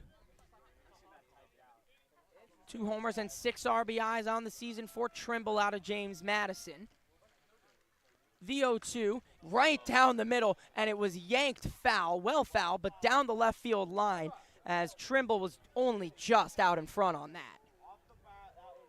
Yeah, a lot of power tonight from both teams. 3 home runs already, and we've seen 2 that have been yanked down that left field line that had home run distance but just too far left. Yeah, that summer air loosening up a little bit allows it to travel. The pitch is swung on and missed. Huge strikeout. That was a waste pitch, too. That's how you use a waste pitch to your advantage. A huge strikeout of Fenwick Trimble. He goes down swinging, and there are 2 away. In that situation, Nichols knew what he was doing there in that spot to try and get him to swing and miss in that situation, doing and effectively working his pitch sequences to work a strikeout there in this spot to bring up Eddie King. His first pitch, up the middle, that's a base hit. Scoring is Penny. They're going to wave Blake home. The throw comes into third. It's a 2-run single for King, and this game is tied at 4. Great piece of hitting there by King, just putting it right back up the middle. No one's there, dunks in. It's a base hit any level you play at. Sending it right back where it came from, straight back up the middle. And runners now on first and second. What a ball game so far. Here in the bottom of the third, tied at 4. And that'll send out Coach Eric Lexus to the mound to talk with Nichols. You thought that Harwich game last night was nerve-wracking for Harbor Hawks fans. Back and forth. Tonight is looking like it's shaping up to be a nice little repeat of that game. Yeah, a little back and forth contest brewing here, and the drama that can come with a game like this is always exciting. Only one of 2 games going on, as it was a scheduled off day, but teams working in a makeup as this game was supposed to be played back earlier, as it's Harwich and Chatham, the also other game going on right now, and that one's really a good one. And we actually showed up to this one to play it back a couple of weeks ago, and we were walking in, and Coach Kelly Nicholson called us out over onto the field. This was me and our producer, Nico Sharp. He called us out over on the field and asked us our opinion on the field. It wasn't in good shape. It was good that we did not play that day. Hunter squares to bunt, and it's a good one. Nichols has to come up with it, and he can't field it. So Hunter reaches on the bunt single. Everybody's safe, and the bases are loaded again. That's an aggressive call from the Firebirds dugout to bunt with 2 outs, trying to see if they can move him, and they do. A really great job by Hunter. A strong bunt placement down into the third base grass, just a couple feet off the line, and Nichols has to come off the bump to field it and then loses it in the little bit of a thicker grass here on the infield. Now bases loaded again as they're trying to tack on for more. The first pitch to Rubin is a fly ball, shallow center. Over is Earhart, and he makes the play to strand the bases loaded, but not before 2 more runs come across on the Eddie King 2-run single. At the end of 3, we've got a good one brewing from Eldridge Park. We're tied at 4. Well, Mr. Know-It-All, let's see if you right about that. Mama. Hey, Mama, I'm working. It works at the pie shop. T-Mobile's 5G works inside and out. Hey, what you need, Mama? I'm trying to watch the game with my boys. It works in the park. Oh, okay. Mama? It works at the aquarium, in the parking garage, at the beach, in the elevator. It works in the movie theater, too. Oh, shush yourself. I'm talking to my baby. You're driving me crazy. I was just calling you to say thank you, baby. I love you. I love you too, Mama. Yes, Mama. It works in the kitchen. Tell Mama. Mama? 5G, it works in the club. Who are you in a club with? All about it. Tell Mama. To the 4th we go, tied at 4. I mean, if you're tuning in with us here on the Harbor Hawks Baseball Network, what a game you've been treated to. And we're only going into the 4th inning alongside Jacob Irons and Mickey Doolittle. My name is Michael Kirsting. Wherever you are joining us from along the Cape Coast or country, we thank you for joining us. And, fellas, it's been one fun game so far from Eldridge Park. It really has. So far today, you talk about it. Whenever the other team has done something, they both respond. You look back, Orleans striking first in the second with 2, then Hyannis would answer with 4 in the top of the 3rd, and then Orleans would fire back with 2 in the bottom of the 3rd. Now, in this 4th, we're back tied at 4. It's almost like a new game can be played again. Yeah, just playing from 0-0, just treat it the same, but now you can treat it in a way that you've been playing really good baseball, and now time to respond again and get your lead back. Yeah, it's going to be 9, 1, and 2 due up in this inning, so it's going to be important for Aaron Parker to try and get on base and set the table for the top of the lineup. And after 9, this was the exact combination that was due up in the third to now come back and do another damage as Jacob's still out there. Jacob's out for his 4th inning of work, and he starts it by sending a ground ball right back up the middle for a base hit. So Parker leads off the 4th with a single right back where it came from, and we're still on script, guys. A really nice way to start off the top of the 4th. Great response. Parker's first hit of the summer as well was 0 for 12 so far. Is Parker doing a great job just sending it right back up the middle and out of the reach of Oyama. And that brings up Mitchell. He was the first base runner of that big 3rd inning. Sent a shot out to left center that bounced over the wall on a hop as they check back on Parker at first. So it was his ground rule double that started the parade. It's so deep to center field that it's a legitimate debate over which hit is more impressive. Was it Nick Mitchell's double or was it Cam Smith's monstrous home run? The pitch to Mitchell, fouled behind the plate, and it will go out of play. Off and over by the road like we talked about. In this situation, you don't want to be driving down the road right behind us. No. You could be very easily getting a baseball through your windshield if you're not paying attention. You guys know what that road is called? I don't. Eldridge Park Road. Nope. Pitch to Mitchell is a fly ball out to left center, this time more shallow. King ranges over and puts it away for the first out. Tell me what the name of that road is. South Orleans Road. South Orleans Road. That brings up Heinlein. He worked a walk back in the 3rd. Also came around to score on the Smith 3-run shot.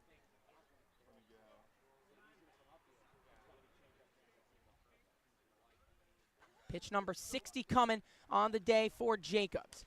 And Heinlein chops it to 3rd and just foul. Could have had trouble on it if it stayed in.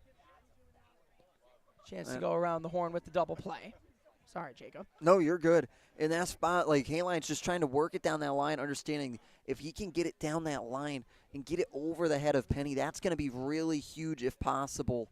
Understanding that, especially with the speed that Parker has a little bit, that you're able to move him into scoring position for Smith. The pitch to Heinlein is low. 1-1 the count.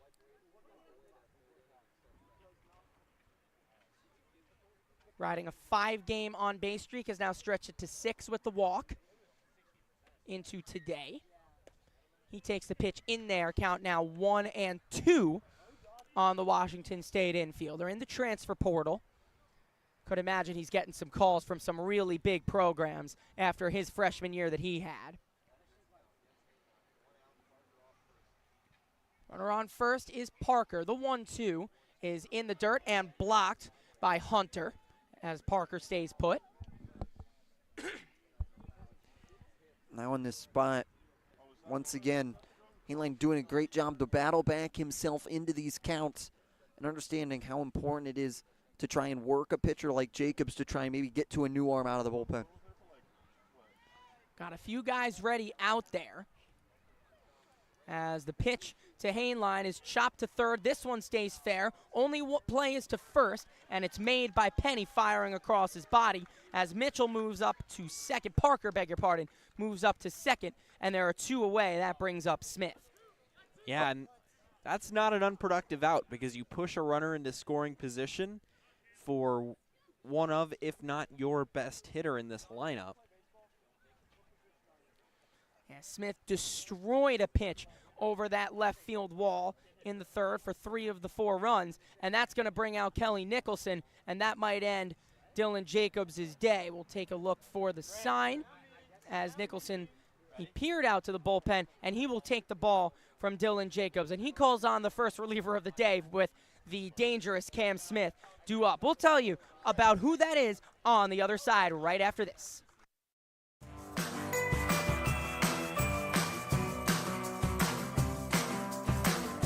A brilliant idea starts at the source. Through innovative design, we're taking steps to create a better future. Now, the pure fresh taste of Dasani comes in a redesigned bottle, up to 30% made from plants, and as always, it's 100% recyclable. Plant Bottle, designed to make a difference. This BBB seal is a badge of honor. It's a sign that this is a business you can trust.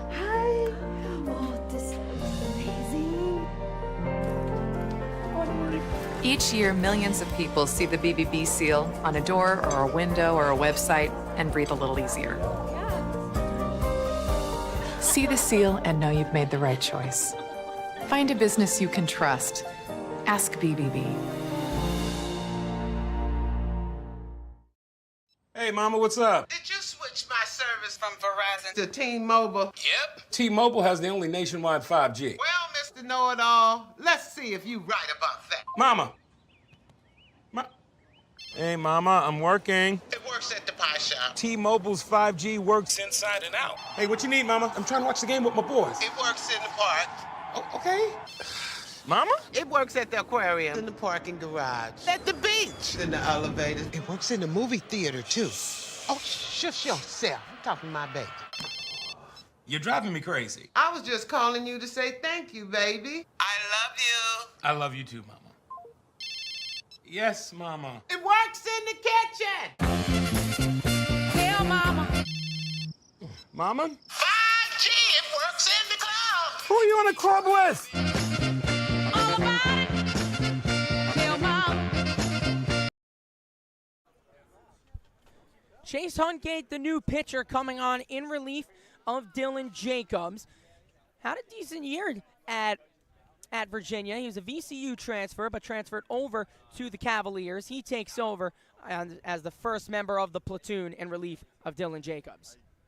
Yeah, Chase Hungate out of the University of Virginia will work his first appearance of the summer here for the Firebirds after coming off that Virginia team that really has elongated run in the Men's College World Series.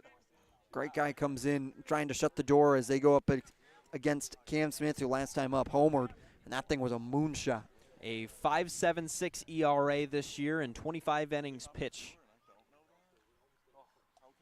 He's got a runner on second in the form of Aaron Parker, who led off with a single. Smith takes the first pitch outside. Yeah, that wall out in left center over that 350 sign. There's a bit of a screen there. I mean, he sent that towering over the screen in left center. The pitch is ripped foul, and only just foul off the bat of Cam Smith. Count as 1-1. Yeah, 1-1. Just once again, hard contact from Cam Smith. That's every time he puts bat on ball contact, you almost can hear it right directly off of it because of how hard he's hitting it. Runner in scoring position is Parker. He leads off second. The pitch to Smith is up the middle, and it's a base hit. Here comes Parker. He's rounding third, and he will score. It's an RBI single for Smith. He's got 4 of the 5 Hyannis RBIs today. 5-4, Hyannis retakes the lead. Stay hot, Cam Smith. This guy has been scorching through the last couple of weeks, and the Hawks, I think, are about to be called. I think they're gonna holster that call here, Mickey, for a hot sec. But now you bring up another equally as hot guy in Kelly. You look, this guy has been productive. Pitch to Kelly is low. Yeah, right before that Chatham game, he hadn't been seeing it in the average column, but sacrifice flies aplenty, RBIs aplenty, and the quality of contact was really good. And now he's finding the gaps. He's putting them on the grass, and now Austin Kelly really waking up and making the cleanup spot his own. Pitch is outside, 2-0 the count on the Lipscomb player. He's playing first base, playing a very good first base so far. Catcher by trade, but you sometimes see catchers take out to the opposite side of the hot corner onto first, and he's playing well so far. 2-0 sent into the screen. Yeah, and you talk about Kelly and his adjustment. That's why you also come to summer ball. Diversify your portfolio a little bit. And they've talked about it. Scouts are more likely to draft a guy that can play 2 different positions. And when you have that ability, that's huge for your draft stock to be able to move up. Kelly tips it foul at the plate. Seen Ben Williamson play short third, and we Who knew he could play left like a natural as well? That's only rising his draft stock. And summer ball coaches are going to be more willing to try you out at new positions because the essence of summer ball is there's a ton of roster turnover. So you're going to be needed in different spots, and there just isn't that much turnover in college baseball. Pitch is low. Now the count runs full. Now that's from game to game. From year to year with the transfer portal now there is you're going to see that turnover. But once again, in this situation, when game to game you're changing every night, you have that ability to mix and match a little bit. Give a guy off, try a new guy here. Payoff. Kelly goes up to get it. It's a deep fly ball. Right field, and it falls. Rounding third is Smith. Here he comes, and he will score. It's an RBI double for Kelly. Second run of the inning, and now a 6-4 Harbor Hawks lead. Stay hot, Austin Kelly. Yeah. This is a guy, I don't know what got into him. He ate his Wheaties today. He is continuing to find bat-on-ball contact, and he is just getting it, ripping it, and going. Right now, Austin Kelly has flipped that switch in this month of July so far. We're only 3 days in, but he has made it a very memorable one so far. He had to go up so high to get that. That was almost above the letters. He elevated his hands and executed that one perfectly. We saw him do that a couple of weeks ago. I can't remember the game, but it was almost the exact same swing. He likes it up there. He loves going to get it as the first pitch to Taylor clips the outside corner. And once again, this is all coming here in this spot with 2 outs, which is huge for that runners on in 2 outs in that situation of being 2-out magic. Now Kelly also represents a runner in scoring position for Taylor as he slashes that one foul, heads up Cars. Almost hit the Firebird out there. Yeah. Taylor quickly behind 0-2. So 2 runs, as you mentioned, Jacob Irons took it from me with 2 outs. Yeah. We've seen the 2-out magic all year long. They've been able to string hits together. As here comes the 0-2 to Taylor. He goes down swinging, and the inning is over, but not before the Hawks retake the lead. As we said, 2-out magic, 2 more runs. Bring him in. They bring him in, and they make it a 6-4 Hyannis lead after 3.5. We all have obstacles, challenges at different points in life. I still push myself every single day, and the harder I push myself, the more I find myself drawn to wearing UFOs. The first time I put on a pair of UFOs, it was like someone released the pressure. It was so crazy. When you are recovered and can do more, that has a compounding effect on all aspects of your life. Stepping into a pair of UFOs, they're truly one of a kind. There's nothing like them. Best ever? Good question. Wait, why do you sound like Dr. J in your head? I've always sounded like Dr. J in my head, which means Dr. J's outside voice sounds like my inside voice? Which Coke? The doc would know. He got the world to call him doctor without going to med school. There's only one best ever.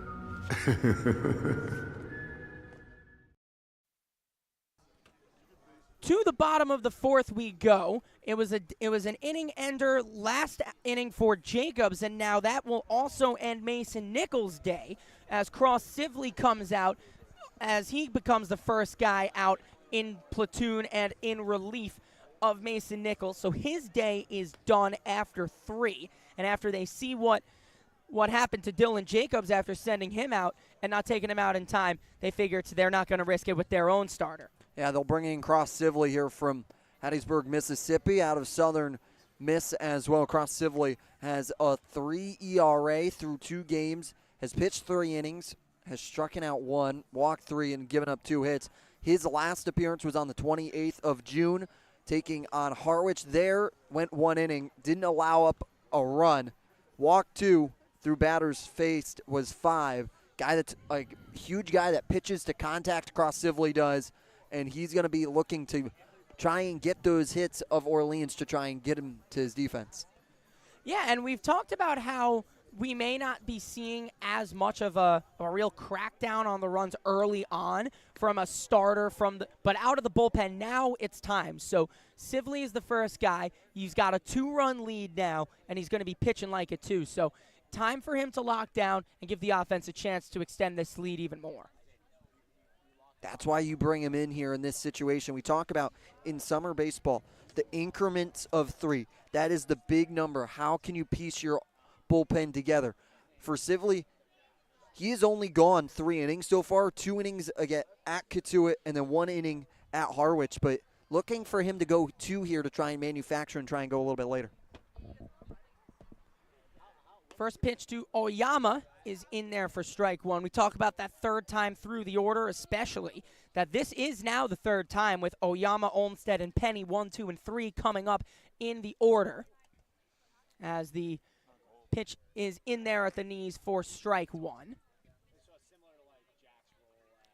Now Sibley here comes in and establishes the zone and wants to be ahead in counts. That's going to be huge. He laces one straight to Eric Snow at second base for the first out of Cross Sibley's day. That's what we talked about. Pitching to contact here, Sibley does. And first batter there, and Oyama just fisting it and checks it off over to Snow at second base. Yeah, that contact went off the end of the bat, and perfectly positioned Snow did not have to move at all to get that one. First pitch to Olmstead is low. Sibley's a lefty, so in there is Olmstead, lefty on righty.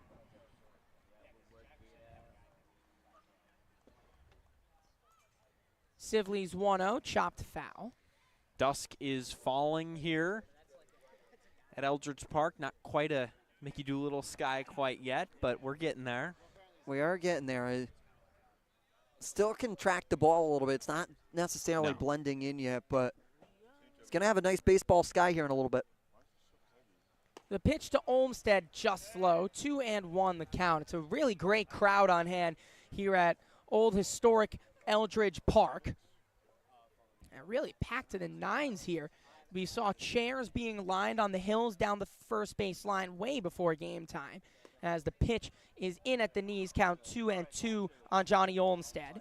There's an opening down that right field line, and there was blankets by the time we were here, and we were here 2.5 before the first pitch. They are ready. They came prepared. They wanted to make sure they had their front row seat secured for this one.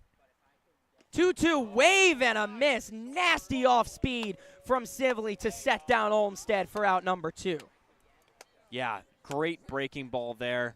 He didn't have a chance at it. He was thinking fastball and just was way out in front of it. So, but yes, talking about this crowd, it's packed. It's 4th of July weekend. A lot of people have work off today. They'll just show up to a ball game right before the 4th. First pitch on the outside corner, strike 1. I will say it was a little bit of a surprisingly late arriving crowd given how many blankets we saw out there. I mean, this place didn't fill in until after the first inning. Hey, secure your spot. Don't necessarily have to be here on time if you don't want to be. As the 0-1 dunks in, quickly 0-2. Sibley working quickly with some pace here in the bottom of the 4th. Yeah, you know you got your spot reserved. Why try and leave early? Let them play an inning here. You got 8 more to come behind it. The 0-2 to Penny. Lefty on lefty is low. That first inning wasn't the worst inning to miss either. Well, yeah, they sure have gotten here on time. If they're coming back for the second inning, they've seen some great baseball played so far between 2 very good teams.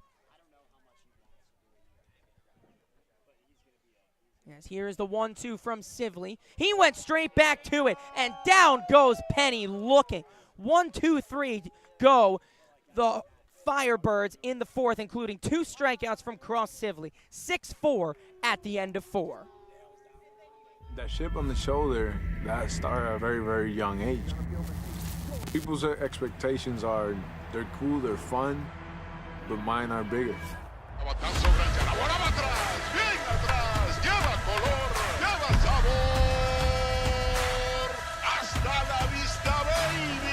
When you play in New York, they want to see winners. It doesn't matter if it's a Monday or a Friday or a Saturday. You gotta come with it, or those fans will let you know. Pick one thing from me, pick one other thing from another player, make it your own, you turn to who you want to be. What motivates me is the unknown. You know, how good can I be? You get away from the lights, you get away from the camera. Mientras más presente yo esté en la caja de batería, más éxito tengo. Man, how can you not keep it fun, man? This is a kid's game. If you could go back and tell 10-year-old Francisco one thing, what would it be? Be a bad mother. Let's go to the fifth. It's been a great game so far. It's a game that's going to play pretty heavily in the standings as we take a look at it now. Yeah, in the East, this is pretty important for Orleans, a team that sits in the middle of the pack. YD and Harwich, the top dogs there, with 23 and 22 points respectively, and then Orleans with 18 at 9 and 10, and then Brewster just 2 points behind them at 7, 11, and 2, and Chatham rounding out the East at the bottom of the pack. And now in the West, it's Katuitt pacing away, 14, 6, and 0. Then Bourne right behind him, 11, 8, and 1, and Hyannis right in there at third. Earhart bunts the first pitch. It's a beauty. Right down the line and no play. Yeah, well, Zach Earhart, we've seen him do that before. He gets on base again. A walk and a single now in 4 straight games, and he's doing it through the bunt yet again. Manufacturing, that is what we like to see from Zach Earhart. He's working his way to get on any way possible. And tonight, once again, you just find yourself time and time again in those situations that you're able to manufacture him. Now you put him on against Lane, that's huge. Yeah, going back to the standings, guys, this is an off day. This was an off day. They're coming and playing one less game. This is that game, as the first pitch to Lane is right down Broadway for strike one. And you play this game and win it, you're now even with Bourne, who is in second place with 23 points. So they know that this is a massive game here with the off day coming, making up that one game, and getting back in pace with everyone else as the 0-1 is swung on and missed. Yeah, when you talk about this game has the potential to maybe take that next leap and be able to jump them in that spot. And they come back even in games with everybody else after this as the 0-2 is inside. So to be able to be getting 5 points ahead to space out between them and Wareham was huge. They jumped them last night, and now winning tonight draws them even at 23 points. Exact same record, 11-8 and 1 as Bourne. Yeah, Wareham has lost 4 in a row now. There goes Earhart, pitches high, throw down to second, not even close. Second time on base for Earhart, second time stealing a base for Earhart. Earhart, the jump was ridiculous on that one. It's a little bit of a kick in mechanics there in that situation, but in that spot, he had the jump, and he just kept his head down. He was never hesitant about it. He just committed the entire way. And it was a great throw from Hunter. He put it right on the money down to second, but Earhart just too fast. Here's the 2-2 to Lane. He swings and misses. So down goes Lane swinging, and that brings up Eric Snow. We mentioned Wareham has lost 4 in a row, allowing Hyannis to jump them in the standings and now take a 3-point lead over them, game and a half, which equates to. Bourne has won 3 in a row, and Hyannis has a chance to win their 3rd in a row right now. So they've kept pace very nicely with the defending champions. To go along with that, Falmouth had just won 5 in a row before losing last night as the first pitch is taken by Snow for strike one. So that was big for Wareham because they're in a bit of a slide, and now Falmouth finds themselves only 2 points behind 4th place and in the playoff spot. That's what. The pitch to Snow is lined into right field. Stepping in is Trimble to make the play.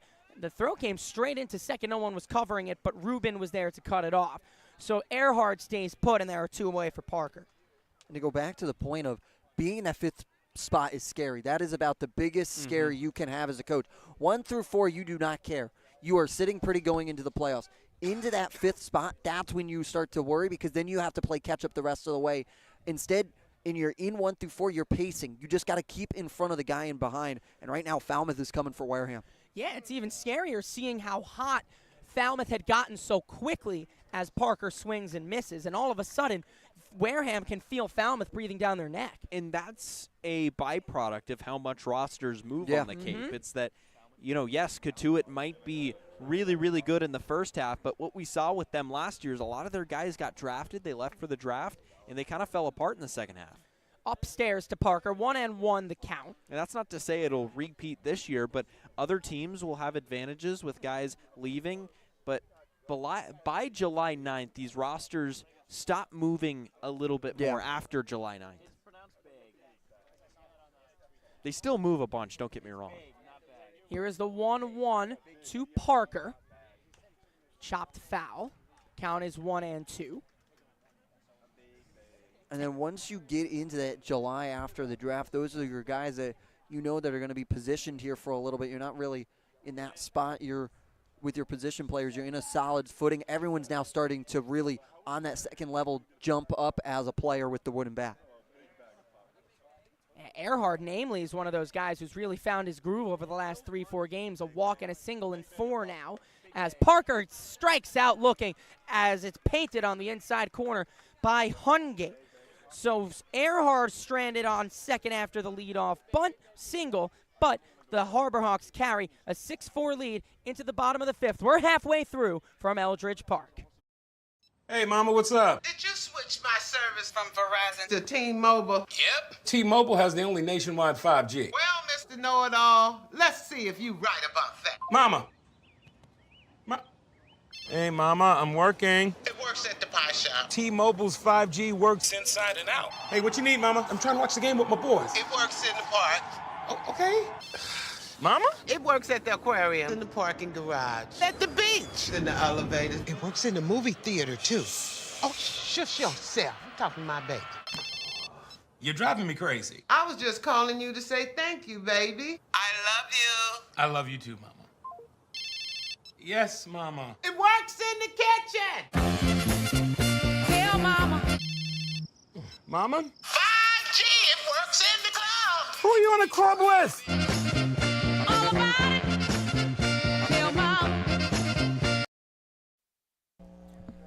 Let's go to the bottom of the 5th inning. Cross Sibley back out for his second inning of work. Wait, who is this? Wait, that's less facial hair on Mickey Doolittle. It's not Mickey Doolittle at all. It's baseball ops Cole Vellis. Welcome to the booth, Cole. Good afternoon, gentlemen. How are we? Oh, I'm doing wonderful, man. Doing wonderful. I'm going to retract that. It's good night. We're about great 8 o'clock night here, yeah. Absolutely. I mean, this is your big part of baseball ops. Cole Vellis working in our baseball operations department under our general manager, Nick. And man, I mean, This is your guys' roster. What a show they've been putting on tonight and over the last 3 games. This has been a good night, man. I'm excited with how well Cam's been swinging it. Absolutely. That 3-run homer was electric. So. I know. You might, I don't know how much better of a view you had than we did, but did you see exactly where it landed? Well, I mean, you guys don't have a great view here. No, we don't. My view is double as obstructed. Okay. So. All right. So now, Cole Vellis, along with baseball ops, he's also a pitcher at Babson University. So, digging into the mind here of Cross Sibley, he's worked himself well. The first pitch is swung on and chopped over the glove of Cam Smith and into left field for a base hit. Big turn. It's a leadoff single for Blake, as that'll bring up Hallbach. That was a good piece of hitting right there. I mean, Cross leaves that pitch a little too middle, and he just does a good job with it. Takes a weird hop on Cam, but Cross has looked pretty good so far. That breaker's been on tonight, and when he's got those 2 different pitches, he's got a slider and a curveball. He flips in at 68, so see how it plays the rest of the way. First pitch coming to Hallbach. They'll first fire back, and it goes around Kelly and all the way into the backstop. As Blake will round second, he stays there. So that's an unnecessary little error. Now it boots off of Smith, but pops straight back up to him. So on the E1, Blake will advance to second. Yeah, that one just works it a little bit off of the glove there, away from Kelly in that situation. And with how deep of this foul territory is and with how thick the grass, it can just keep rolling a little bit and allows Hallbach only to get 1 base. Pitch to Hallbach, fouled off, almost the exact same spot where it went to on the wild throw. I'm almost a little surprised that didn't turn into 2 bases on that overthrow there with how much space is on that foul line, huh? Yeah, right past that screen, there's one light tower, and then it juts out, and there's nothing. They do have a line painted there to signify where the ball goes dead. It did not quite reach it, as there was that deep off speed that Cole was talking about, as it missed outside. He flips that in there nicely, huh? And now, being a pitcher yourself, how much does the speed difference, how much does it really impact against batters as the pitch goes outside? Well, I remember with Cross last week, he had an outing where he threw a fastball at 88 and then came back with a curveball at 68. Mhm. That 20-mile-an-hour difference is a big difference, you know? Mhm. There's not a lot of guys who have that. 10's a big deal, right? If you can get 10 between a 10's a big fastball, deal. yeah. Okay. The pitch is on the ground to short. Fielded by Hainline, fires across and puts away out number 1. Advancing to third on the play is Blake. Yeah, but 10's a big deal, but if you can get 20 like he does, I mean, it's a unique profile, Yeah. right? Not a lot of guys are going to carry that Yeah. profile, but he pulls it off nicely. And so what allows, do you think, Sivley to be able to make that drop down? Well, That's what I'm wondering. I think it's partially to do with the grip, right? Because his Yeah. arm doesn't slow down a whole lot. I'd be super interested to ask what he does differently on slider to curveball to get that big difference. But First pitch in there at the knees to Trimble. Does it have something to do with spin rate, or does that have nothing really to do with how fast a pitch goes? no. Well, since spin rate, the faster the pitch is, the higher the spin rate's going Okay. to be. For a fastball, at least generally. Pitch to Trimble. Quickly, he is behind 0-2. Worked well by Sivley on the outer part of the plate. But just because the spin rate's high doesn't mean it's going to be good, or All right. But he's got a pretty good breaker. I don't know that it's very high spin, that curveball. Okay. The 0-2. There it was, and down goes Trimble swinging. So 2 away as Trimble goes down on strikes. Yeah, big swing and a miss there from Tremble, and that's a huge out because now you have 2 outs here with still a runner in Blake over at third. You want to try and limit. You're not going to have that run come in. Now you have 2 outs banked. Yeah, to have an opportunity to strand him here would be huge. Keep this lead at 2. First pitch to King, dunks in for strike 1. Now that's another thing where now Sivley is the architect there of getting the runner in scoring position. Do you go about it the same in that kind of way? Well, you feel a little more responsible. Yeah, as the pitch is on the ground to third, Smith fields and fires and ends the inning, and the runner Blake stranded at third. Good work from Cross Sivley. Cole Vellis, everybody. Hey, pleasure having you Thanks on. for having me, gentlemen. Appreciate it, brother. It's a good Absolutely. time. And now at the end of 5, we are through 5, and it is a 6-4 Hyannis lead. Diet Coke? Were you my mom? You should be so lucky. Because you know what moms do? Well, I suppose we should start with the whole giving you life thing. It seems like that should be enough. No? Okay. What about her ability to send shockwaves through the neighborhood without saying a word? Or whip up a ridiculous handmade costume that you forgot to tell her about. Not to make you happy, but because she had a reputation to uphold. She invented rideshare, called it carpool, and did it for free. She didn't need those dating apps either. You copied her jeans, her spin, her shoes, her scrunchie, and whether you realize it or not, her music. Why not? Oh, and she can win any argument in 4 words. Because I said so. Everything you're trying to do, she's already done it, did it better, and she did it with a Diet Coke in her hand. So, drink what your mama gave you.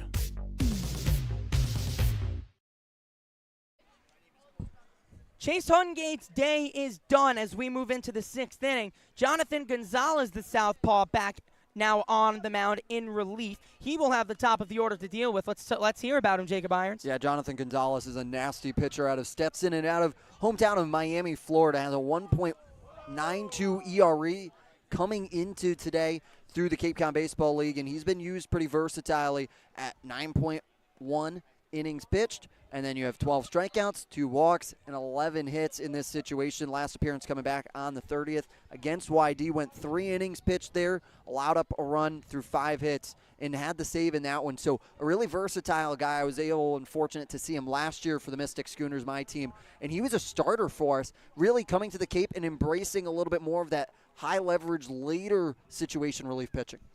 Yeah, and that changeup's one of the better pitches on the Cape. I remember when I had actually done his scouting report. So okay. The scouting report they're looking at the dugout should have my name on it. Hopefully it does a good job, right? Score a couple runs. You hope. Yeah, no, he's got that great changeup that he's following his Stetson teammate in Jacobs earlier in this one. So let's hope the Stetson guys can keep continuing to hand the Harbor Hawks a couple runs here.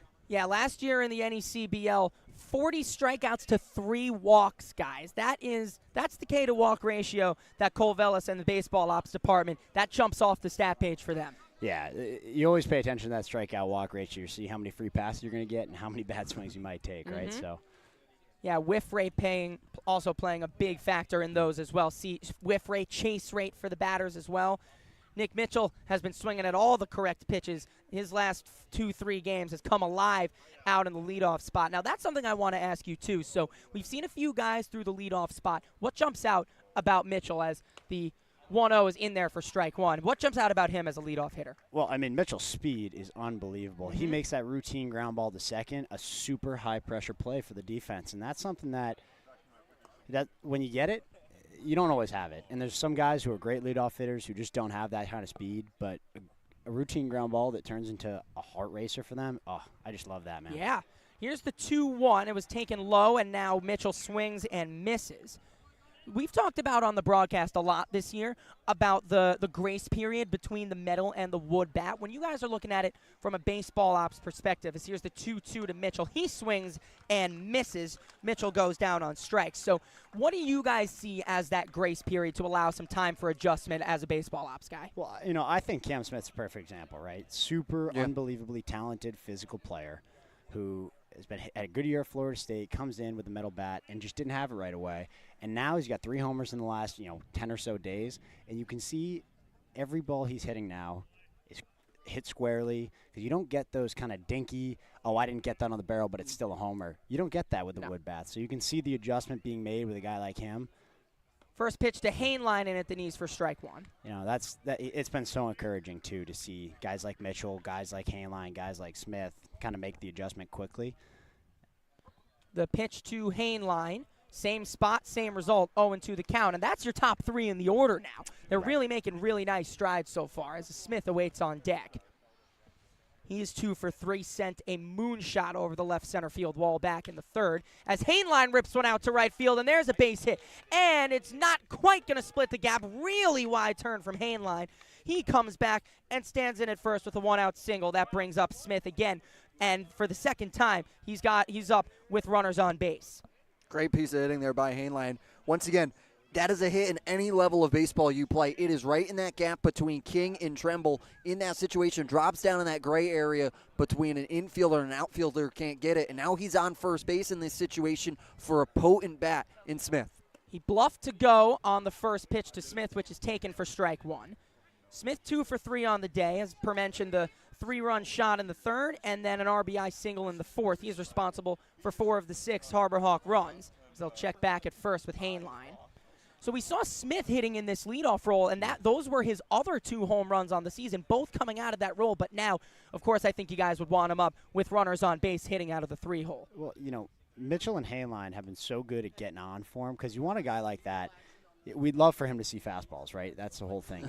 Obviously, you love when you're a big guy. You love when anyone can see a fastball. Yep. But for a guy like him to see fastballs, one way to do it, get him in the leadoff spot.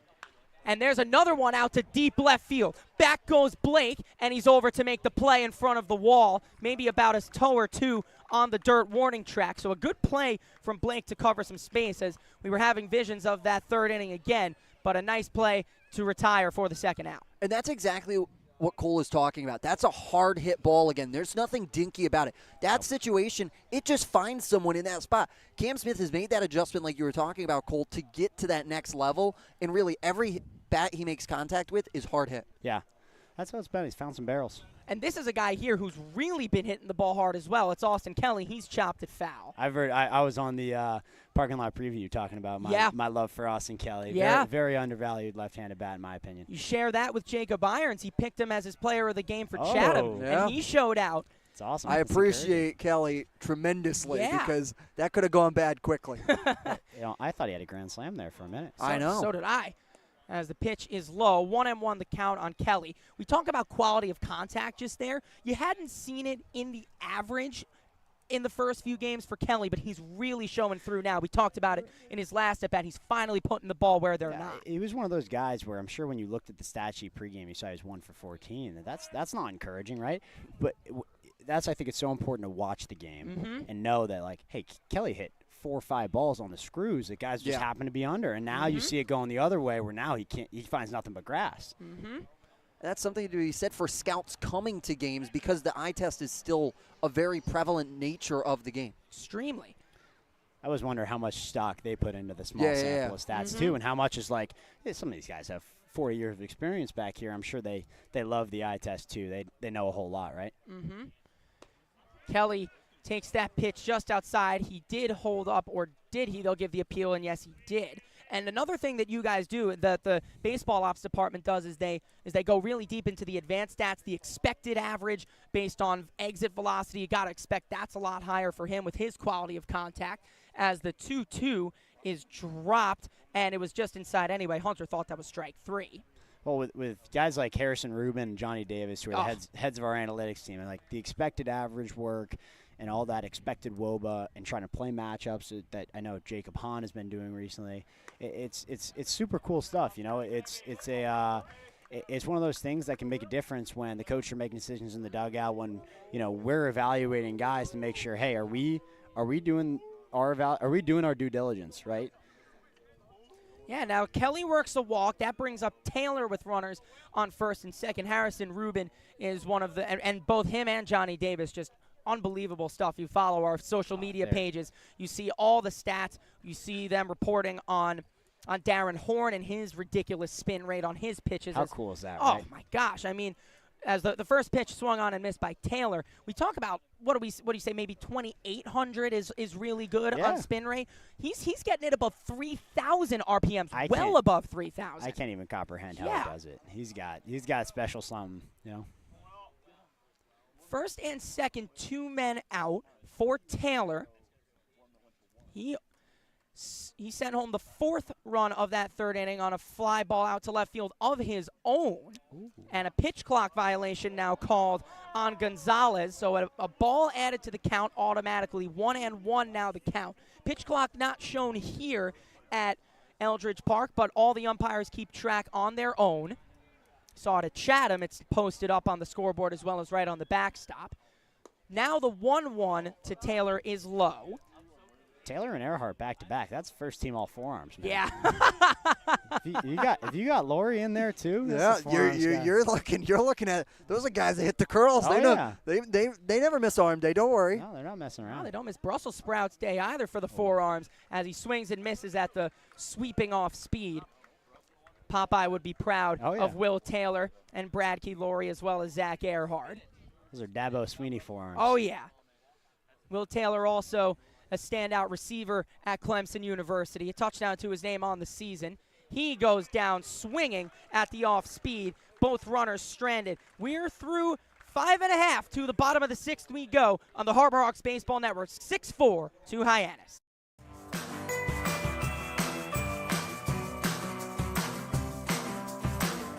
A brilliant idea starts at the source. Through innovative design, we're taking steps to create a better future. Now, the pure fresh taste of Dasani comes in a redesigned bottle, up to 30% made from plants, and as always, it's 100% recyclable. Plant bottle, designed to make a difference. This BBB seal is a badge of honor. It's a sign that this is a business you can trust.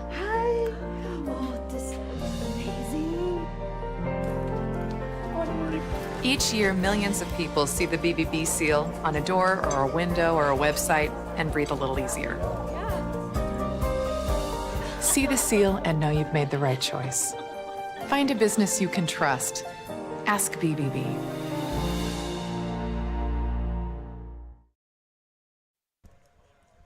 Let's go to the bottom of the 6th. Mickey Doolittle back in the booth with us. Big thank you to Cole Vellis for joining us. Broadcasting debut for Mr. Cole Vellis, representing the baseball ops team.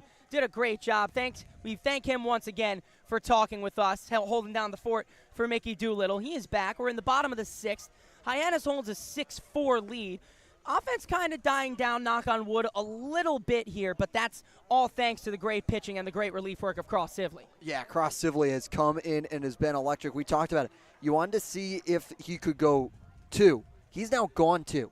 Now, this is what you like to call the package that you weren't expecting. That little present at the end of the day. Now having him going to be able to push into this 3rd inning is huge to eat up some innings here for you. And he will now face Hunter, Rubin, and Oyama, 8, 9, and 1 in the Firebirds order. He swings at the first pitch, grounds it to first, and there was barely any time for Sibley to get over there. He does get to first base in time to retire Hunter. That was hit so hard that Kelly even jogged over. He had to take a second. Yeah, but hit directly into the shift as you saw the infield do that over shift onto the right side of the infield, playing him to pull. Nice job by Kelly to have active hands over there and come up with that one. Come up in a big spot as well, and you're able to get there, and that's why you put the shift. That's the analytics we were talking about with Cole that you're able to look at. He pulls back on the bunt, does Ruben, but it still catches the inside corner for strike one.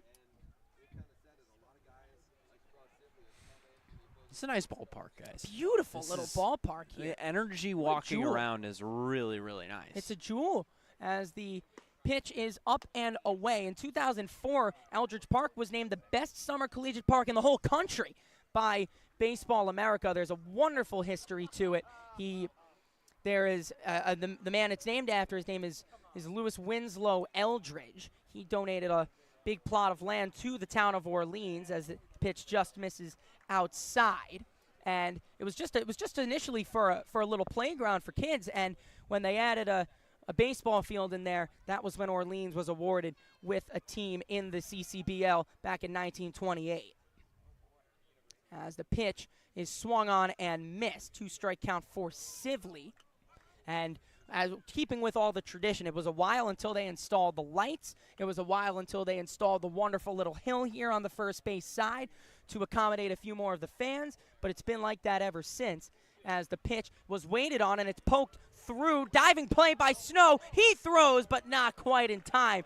Looked like it was through the right side of the infield. Snow came out of nowhere to keep that from going into the outfield, and he really made that. He almost made it a play, really made it close. That's pure athleticism. He was holding close to second base there, Snow was, and understanding that was a ball that shot up that gap between Snow and Kelly over on that right side of the infield. His athleticism to get over there, sliding, backhand it, spin around, and even to make a throw on it, just to even try and get it close, that's just sheer athleticism that Snow possesses. Yeah, big range from him too, also playing a little bit of shortstop.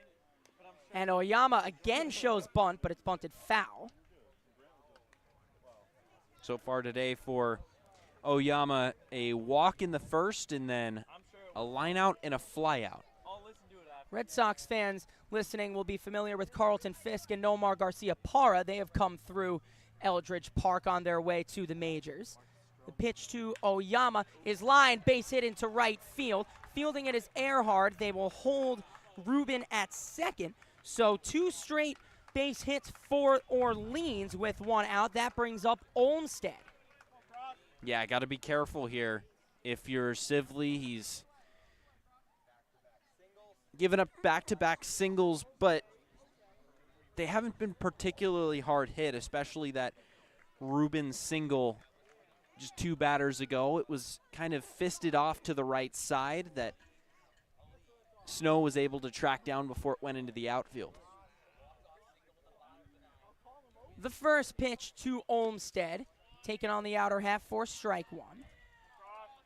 Yeah. Olmsted hitting above 300 on the year. Go ahead, Jacob. I'm sorry. And then in this spot here for Sibley, once again, we talked about his only max was 2, now trying to push the envelope here a little bit in this spot. Once again, you don't want to try and harm yourself if you're Hyannis.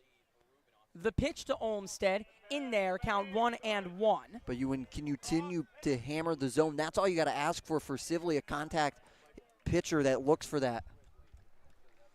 Count is now 0-2 on Olmsted. He's hitting .306 on the year, 2 homers and 10 RBIs to his name. He's got runners on first and second here. The pitch is a fly ball deep down the left field line, but just pulled foul. And Sibley will breathe a sigh of relief. He got away with that one.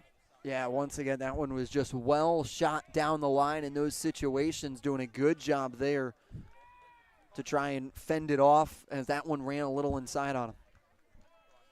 We'll do the 0-2 again. Runners on first and second, 1 man out for Olmsted. The pitch, he's out in front, and it's a foul ball, first base side, right behind the dugout of Orleans, and it's run just foul, sends the kids scrambling. And we'll do it again. Aaron Parker saw the wave of kids running for that one and started smiling as he walked away. It's a good indicator, too. Yeah, the fight to get a foul ball at these games is a fight indeed because these kids come in droves and they run in packs. Pitch line foul, and we'll do it again. It's one of the few games within the game that we've talked about with the bat kids racing to see who can get the ball first. That's another one. That's a really big game within the game, is between the kids fighting for the ball. Who needs the Kentucky Derby when you just have this? I know. Here's the pitch to Olmstead. He got him looking. A huge strikeout for Cross Sibley. Now 2 away. Olmstead down on strikes. Well, I talked about Cross Lively being a contact pitcher. He shows that he can get it done with the strikeout there, being able to work all quadrants of the zone in that at-bat. And there was that outer half of the plate, as well as a little bit higher, too, closer to the letters. That's an untouchable pitch at the speed of 85 to 88 miles an hour that Sibley can pelt it at. Now it's a lefty on lefty with Penny. First pitch to Jack Penny is upstairs. Yeah, really good pitch selection, and that's a perfect pitch thrown there. Just an untouchable pitch to be able to get around high and away to a righty. Now 2 away. Still runners on first and second. Sibley deals, it's fouled away. Count is 1-1. Now here in this spot again, you have Sibley ahead where you want to have him now tied at a 1-1 in these pitching battles. 1-1 the count on Penny. Sibley deals, it's low and away. And here in Sibley, there's a little bit of a stop as he starts to come in the top of his rotation. And if they want to try and exploit it for a stolen base, that might be what Orleans is looking for here. Would be a very aggressive double steal should they take it. But he does have a bit of a hitch as the 1-1 is fouled away. Count is 1-2 on Penny. He walked and scored back in the third. Also reached on a fielder's choice in the first. Count is 2-2, beg your pardon. He's got a good amount of area to work with on the left side of the infield. Hainline, the shortstop, holding the runner at second on. Infield sits at normal depth. The ground ball produces a force at any base except home, as runners are on first and second. It's a 2-2 count. 2 balls, 2 strikes, 2 outs, 2 on here in the top of the 6th. Harbor Hawks holding a 2-run lead. Sibley's 2-2. He got him swinging. And down go the Firebirds. They strand 2, and we go to the 7th. 6-4, Hyannis leads. Hey, Mama, what's up? Did you switch my service from Verizon to T-Mobile? Yep. T-Mobile has the only nationwide 5G. Well, Mr. Know-It-All, let's see if you right about that. Mama. Hey, Mama, I'm working. It works at the pie shop. T-Mobile's 5G works inside and out. Hey, what you need, Mama? I'm trying to watch the game with my boys. It works in the park. Oh, okay. Mama? It works at the aquarium, in the parking garage, at the beach, in the elevators. It works in the movie theater, too. Oh, shush yourself. I'm talking to my baby. You're driving me crazy. I was just calling you to say thank you, baby. I love you. I love you too, Mama. Yes, Mama. It works in the kitchen. Tell Mama. Mama? 5G, it works in the club. Who are you in a club with? All about it. Tell Mama.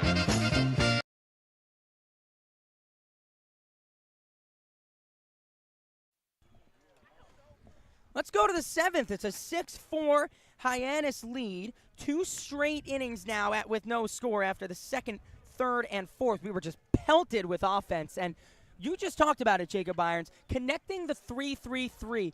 What a performance from Cross Sibley. Being able to come out, he throws the necessary 2 innings, and he gets himself into, and then more importantly, out of trouble last inning, stranding 2. Yeah, that's a huge piece of pitching from Cross Lively to make sure he's in that position there to now continue to push on it. Now you go into this 7th inning trying to get a little bit of a larger lead. First pitch to Earhart is outside. Gonzalez back out for his 2nd inning of work.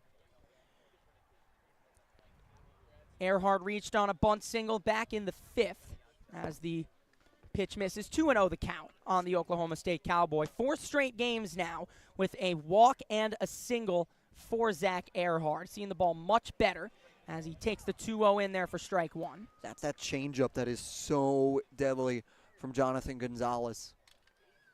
Yeah, Cole Vellis mentioned it when doing his scouting report. That's what jumped off the page. And that's a line into right field for a base hit. Big turn from Earhart. He sent it in there aggressively, maybe trying to worry some from Trimble, but second hit of the day for Earhart. He's 2 for 3. Great piece of hitting. That was a fastball on the outer third of the plate. Was able to get the bat head out there and poke that into right field down the line. That's exactly where you want that one. Looks like Zach Earhart is starting to wake up a little bit, guys. After a slow start, big long offer through the first about 7-8 games of the season, he's snapping to life.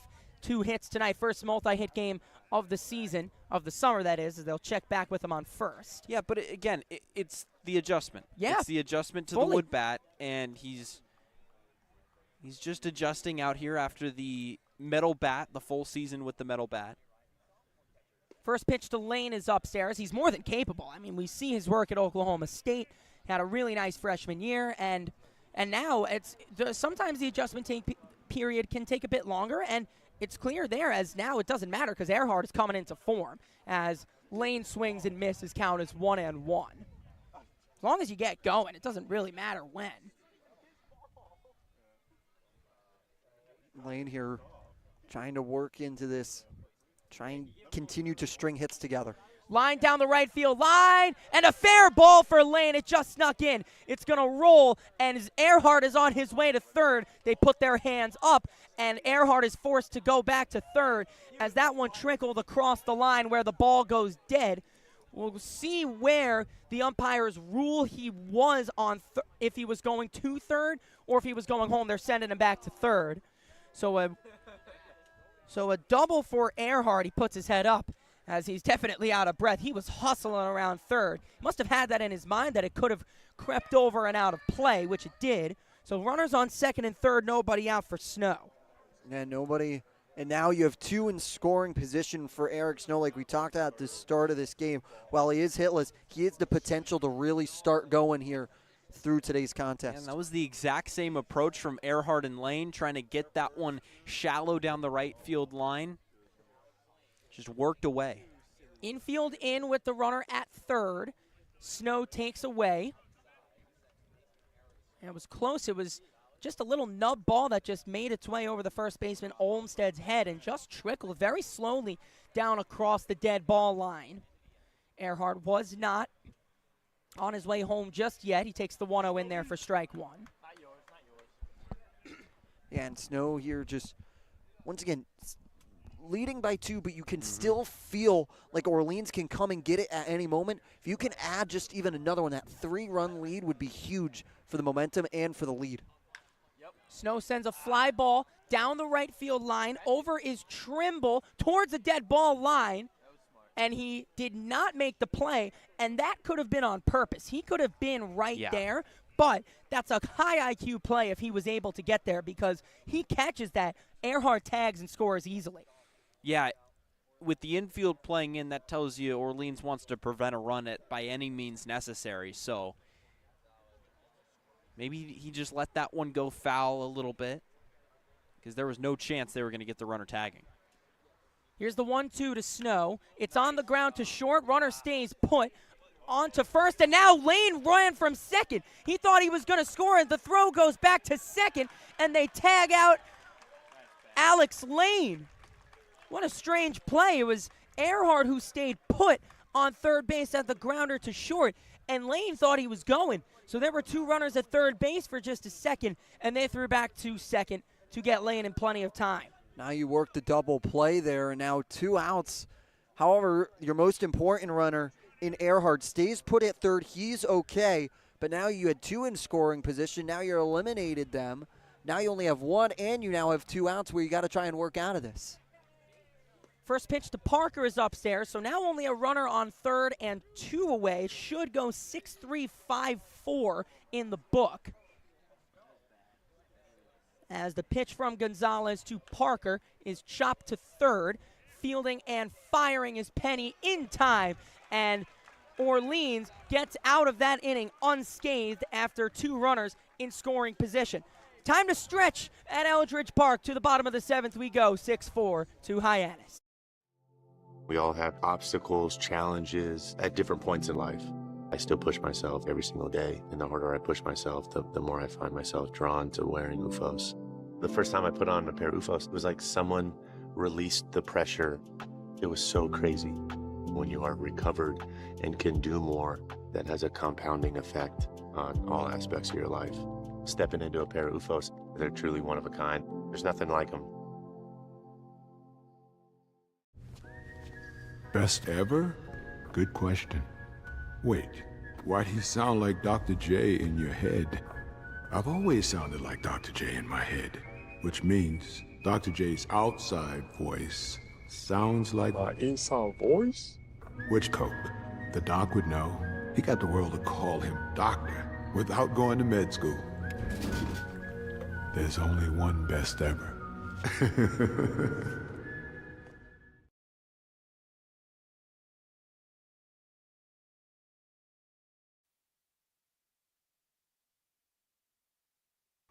Oh, welcome you back here to Eldridge Park. Let's take a look at the out-of-town scoreboard.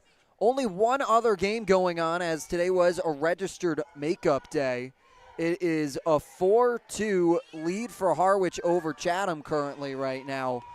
So big momentum there for Harwich after trying to repick it back up. And you know, that would be big because Harwich has spent the majority of the last week behind YD, matching YD game for game. When YD won, Harwich would win. When YD would lose, Harwich would lose.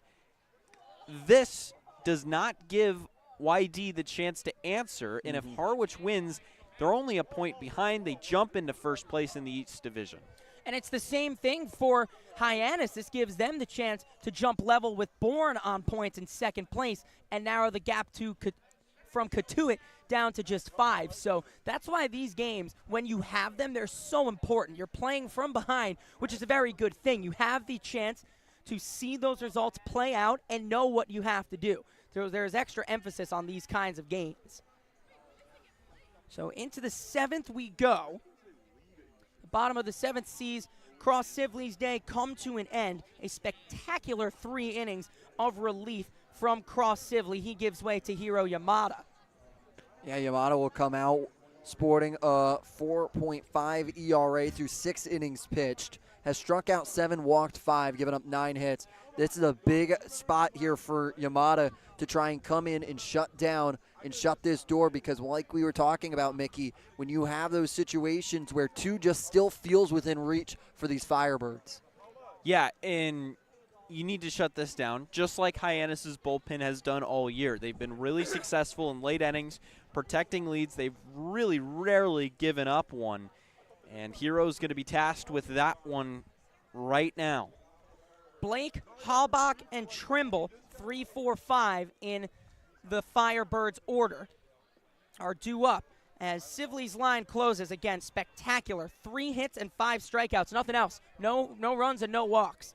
So, again, spectacular work from the bullpen as Cross Sibley gives the Harbor Hawks a really important 3 innings.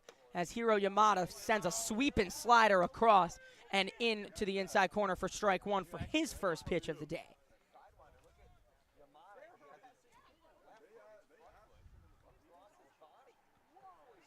As here is the 0-1. Disappeared, same pitch again, as he did hold up his swing, did Blake, says first base umpire Jeff Merzel. Yeah, and this spot here for Yamada, it's high leverage. This is when he's come out of the bullpen looking on his day to throw. This is a big spot here for the Harbor Hawks. The 1-1. Swing and a miss. Same pitch again, but that one way more effective. And there you saw the back foot kind of bail out on Blake. He was just so far ahead of it. He was reaching out front. And when you see that back foot sweeped out from underneath you, that means he's really off balance and he's missing it by a mile. So Hiro sets with his front foot out and then brings it back across the rubber. That's what he does here, and he just about gets Blake to foul it off. He stays alive. Yeah, Blake in that protect me swing there, trying to keep his at-bat alive, knowing he's got to go out and reach it.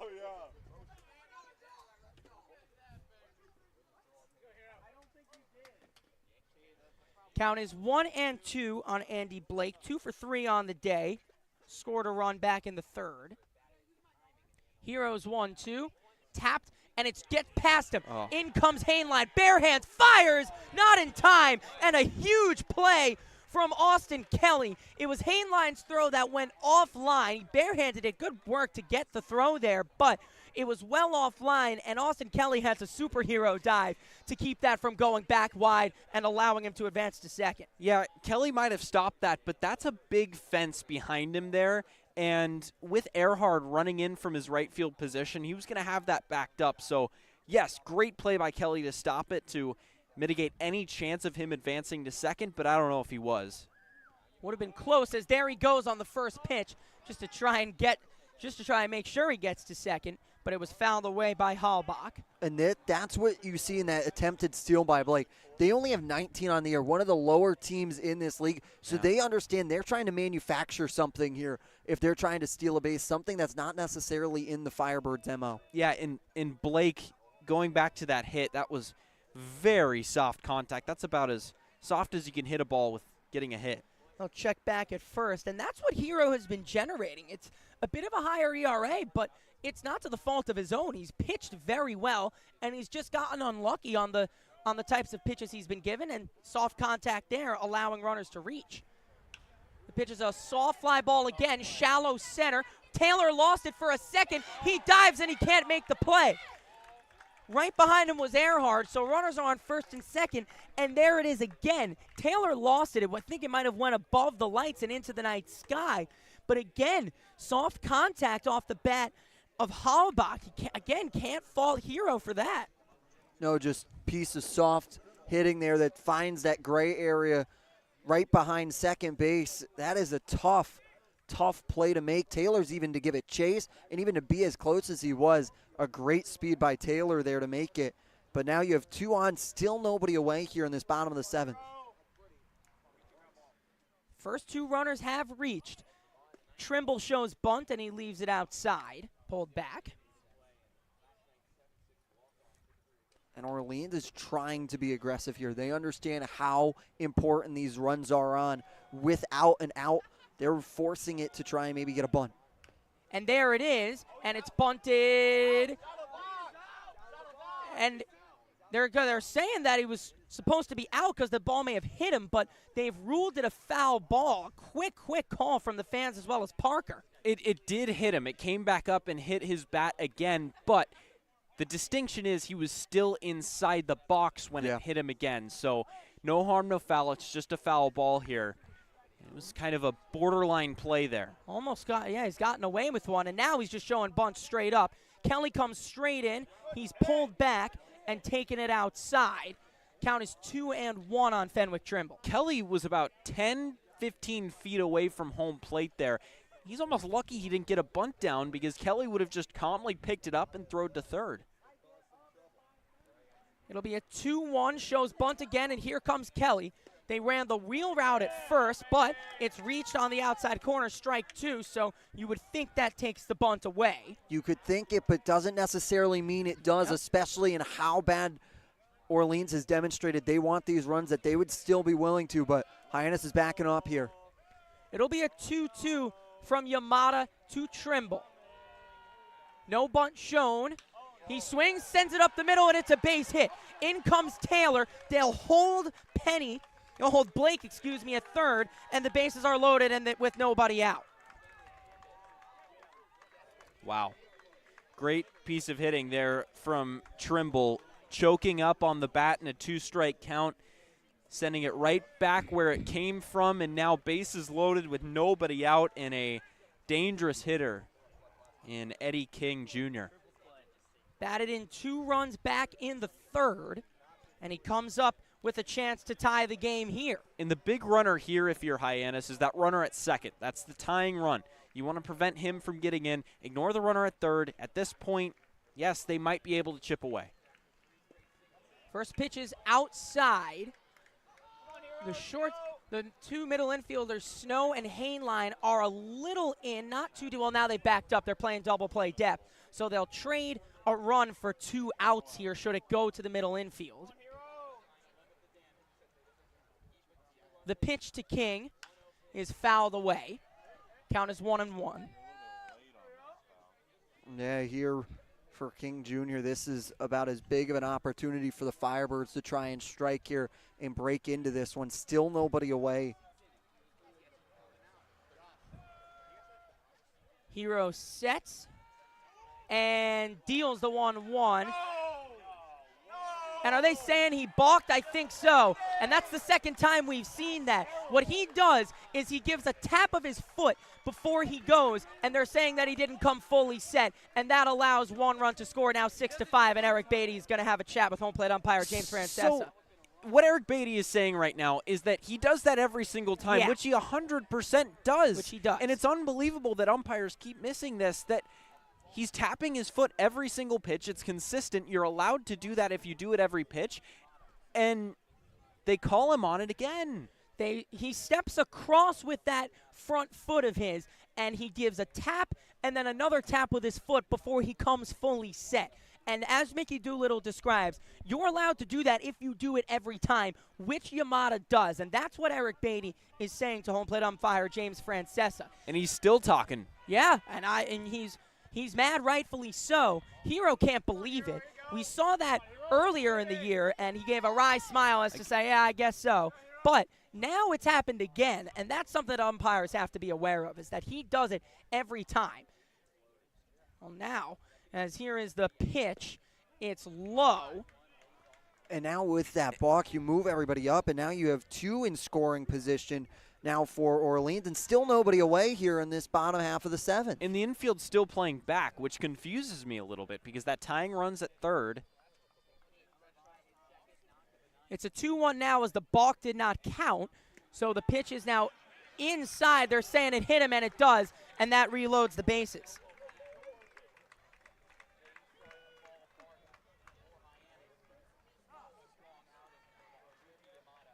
As it's going to be Skip Eric Beatty to come out to talk to Yamada here in this conversation. Will most likely be to take the ball from Yamada, as it will. They'll make a call to the bullpen as it is coming tonight with the bases loaded. That chip on the shoulder, that started at a very, very young age. People's expectations are, they're cool, they're fun, but mine are bigger.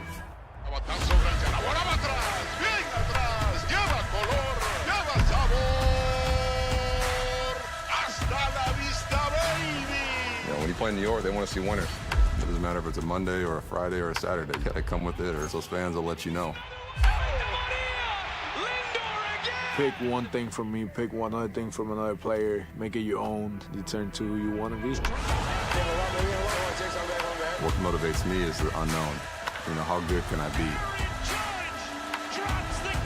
You get away from the lights, you get away from the camera. Mientras más presente yo esté en la caja de batería, más éxito tengo. Man, how can you not keep it fun, man? This is a kid's game. If you could go back and tell 10-year-old Francisco one thing, what would it be? Be a bad mother. Hiro Yamada leaves the bases loaded. It's now a 6-5 game to Hyannis, and a bunch. They're really threatening are the Firebirds, and that brings on Bradley Hodges to try and hold down the fort. He's got a real Houdini act to get out of this one. Yeah, Hodges, we saw him earlier this week somewhat, as it is a little bit of Monday, so you can go back if you're following the last 5. Goes back to June 30th at Bourne, where he went 2 2/3, gave up 2 runs. Both of them were earned, 4 hits, struck out 3, through 12 batters faced. He comes in to try and work out of this jam here at a big situation. Still nobody away in the bottom of the 7th. Hyannis leading by 1. And now Hodges is going to have to come in and be huge in this outing. Yeah, no, it almost, with second and third, you don't have a double play opportunity. You don't have a force at every base. And that runner getting to first almost helps out Hyannis just a little bit, because that allows you to have the force out at home or any other base makes it a little bit easier on a defense if you can get a ground ball in the infield. But I think if you're Hyannis, you're okay with at least 1 run scoring here. With only 1 run scoring here, but as long as you get a double play. Yeah, trading 2 outs for the run here, despite it being the tying run, is probably how they'll play it. As Henry Hunter, who knocked in the punishing blow in the second, it was his 2-run shot that started the run parade. He also bunted his way on in the third. Comes up with a massive opportunity. Bases are loaded, nobody out here in the bottom of the 7th. Hodges' first pitch. Zips in and just misses the outside corner. Yeah, and Hodges there just trying to find the zone here a little bit. Since he's coming in first pitch, he's going to have to be working around the zone to find it. Swing and a miss way upstairs. He went to chase, it did Hunter. 1-1 the count. Hodges with a lot of velo, and he showed it off right there.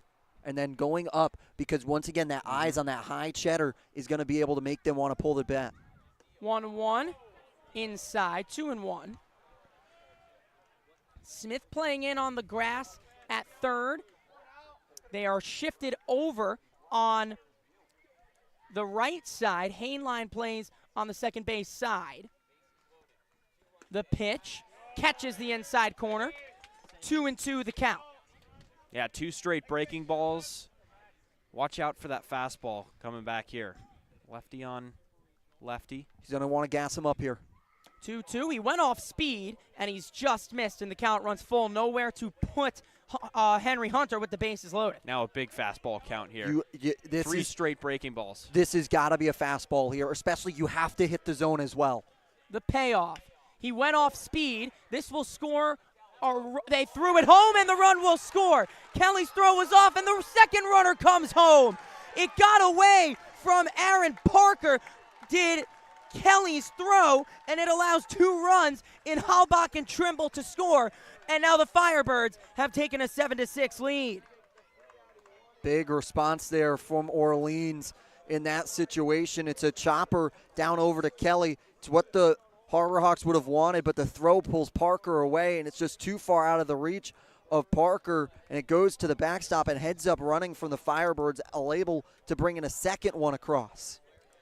Yeah, Hodges wasn't covering home plate. That's a big reason why Trimble was able to score. First pitch is bunted back to the mound by Rubin, turns and fields to get the out. So the sacrifice is successful from Rubin. Runners move up, and now second and third with 1 out. Honestly, at this point, if you're Hyannis, just get the out. Yeah. At this point, you haven't been able to get an out. There's already been 6 hitters in this inning. And now, with the top of the order, you don't have a double play, and the infield will come in once again. Oyama hits for contact, too. One to the outfield could score 2 as he swings and tips it back behind the plate.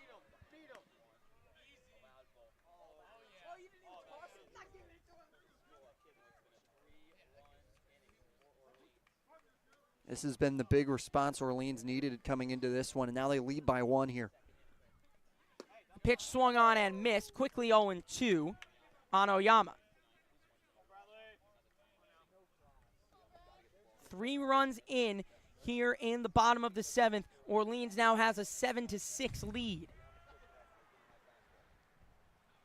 The 0-2 tipped at the plate. Good off-speed pitch there. Changed speeds on him. You could tell Oyama was way out in front of that one. 0-2 the count on Joe Oyama. 1 for 3 with a walk on the day. The pitch is a fly ball. Left field. Over is Mitchell, and he makes the catch. Tagging is King. He will score. Now an 8-6 Firebirds lead with 2 away. Yeah, Mitchell over there to the line, makes the grab, trying to get the out, and then ultimately tagging on that one is King, is Trimble to come across, and now you're in a big situation here once again as that lead's starting to drift away from you if you're the Harbor Hawks. Hunter stays at second. They've now got the second out at the expense of a run, now 8-6, as the first pitch to Olmsted is outside.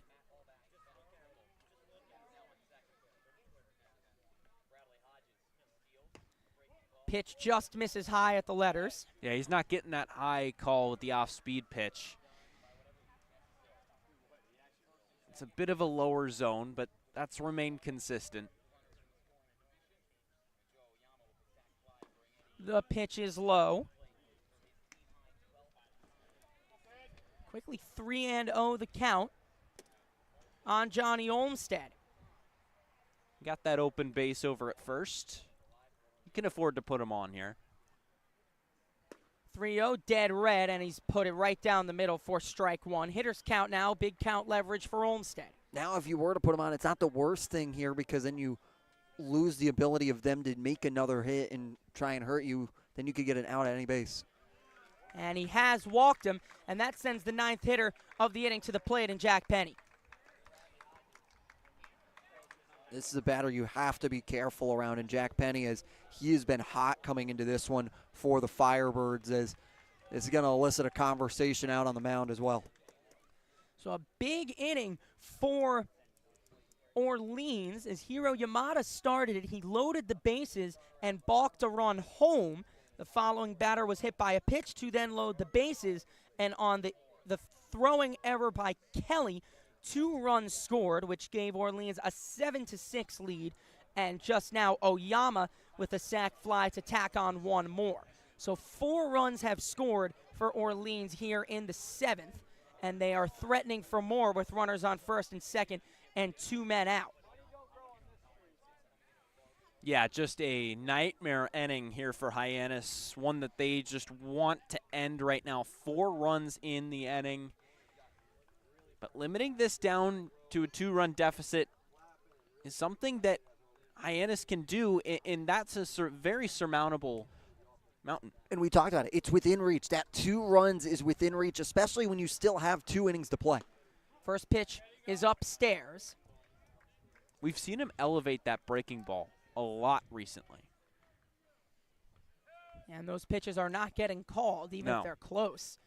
As the 1-0 is a pop fly to the infield. Kelly settles under it and puts it away for out number 3. But a huge inning for the Firebirds. 4 runs in it, and they take an 8-6 lead. Let's go to the 8th. That chip on the shoulder, that started at a very, very young age. People's expectations are, they're cool, they're fun, but mine are bigger.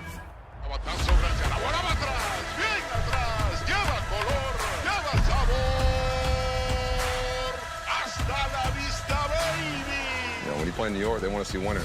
It doesn't matter if it's a Monday or a Friday or a Saturday. You got to come with it, or those fans will let you know. Pick one thing from me, pick one other thing from another player, make it your own, you turn to who you want to be. What motivates me is the unknown. You know, how good can I be? You get away from the lights, you get away from the camera. Mientras más presente yo esté en la caja de batería, más éxito tengo. Man, how can you not keep it fun, man? This is a kid's game. If you could go back and tell 10-year-old Francisco one thing, what would it be? Be a bad mother.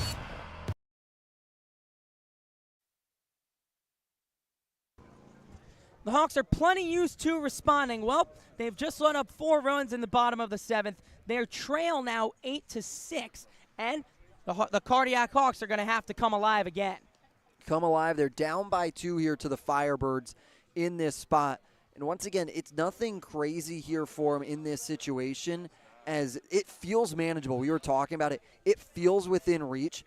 They feel like they can get there, but now the biggest thing in this spot is to try and limit, and they're going to limit here in a big momentum shift to try, and really you just got to get your lineup back to the top, in which the Hyannis has. You have 1, 2, and 3 to up, your most deadly hitters so far this year, and that's what's so encouraging, is that you're able to work and try and fill that gap in a big spot. And that's why they're bringing out Chase Lummis as he comes out for the 8th. to handle the top of the Harbor Hawks lineup that has been so deadly over the last few games.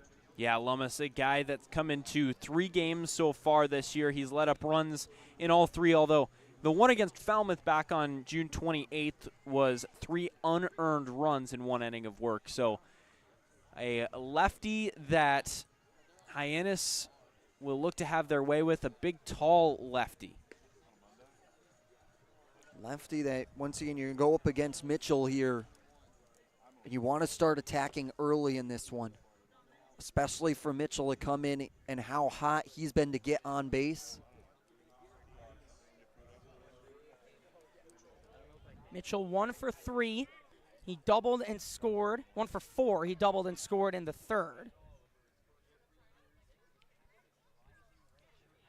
The first pitch sees in for strike 1. Yeah, lefty on lefty here. Work the count a little bit. Wait for your pitch here. You don't have to go necessarily getting the first pitch. Lummis is 0-1. Sees the fastball but grounds it to second. Weird hop for Oyama, but he fields it well and cleanly puts away Mitchell for out number 1. Great play by Oyama Yeah. there, charging in. Fundamentals, glove down to the ground, stays with it even though he bobbles it for a quick second and fires off over in time to Olmstead. Great play by Oyama at second base.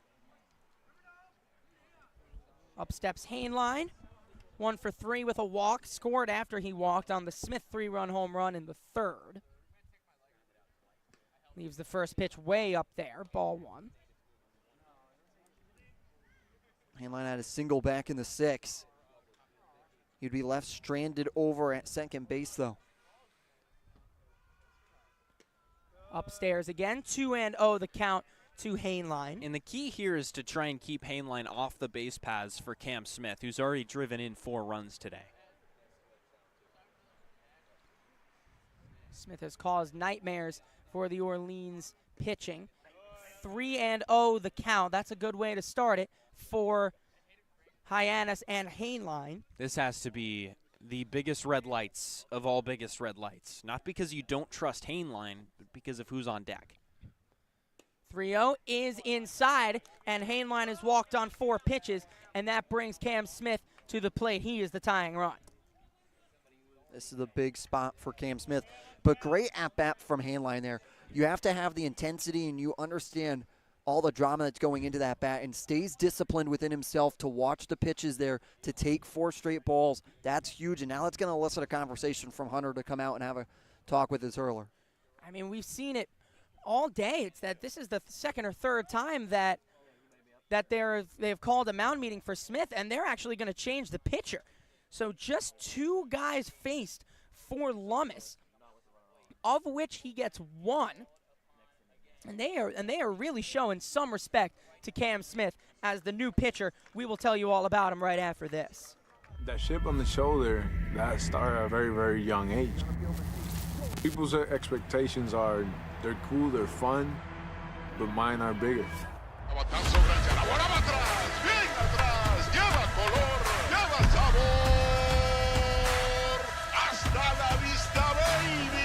When you play in New York, they want to see winners. It doesn't matter if it's a Monday or a Friday or a Saturday. You got to come with it, or those fans will let you know.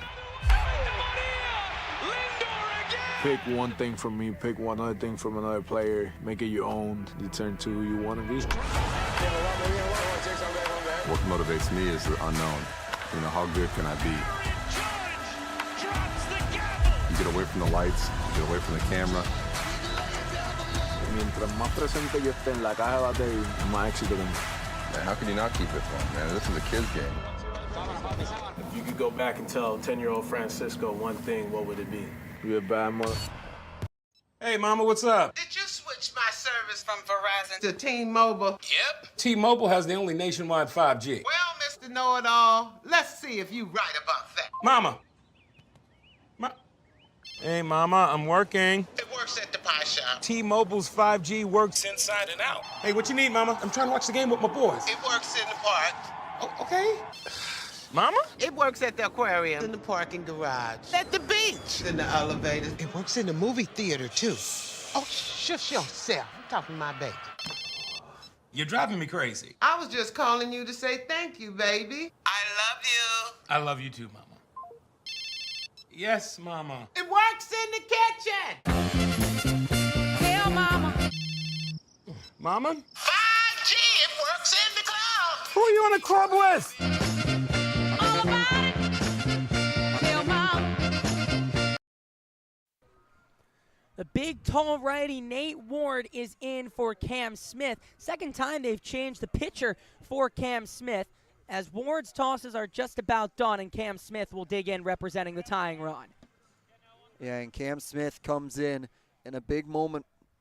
When Hyannis has needed him, he's come through big, and this is a big spot for him to try and level the game out. And now you bring in Nathan Ward, who has a 6.75 ERA through 4 innings pitched. He's been limited, but this is a big spot. They want to try and get him.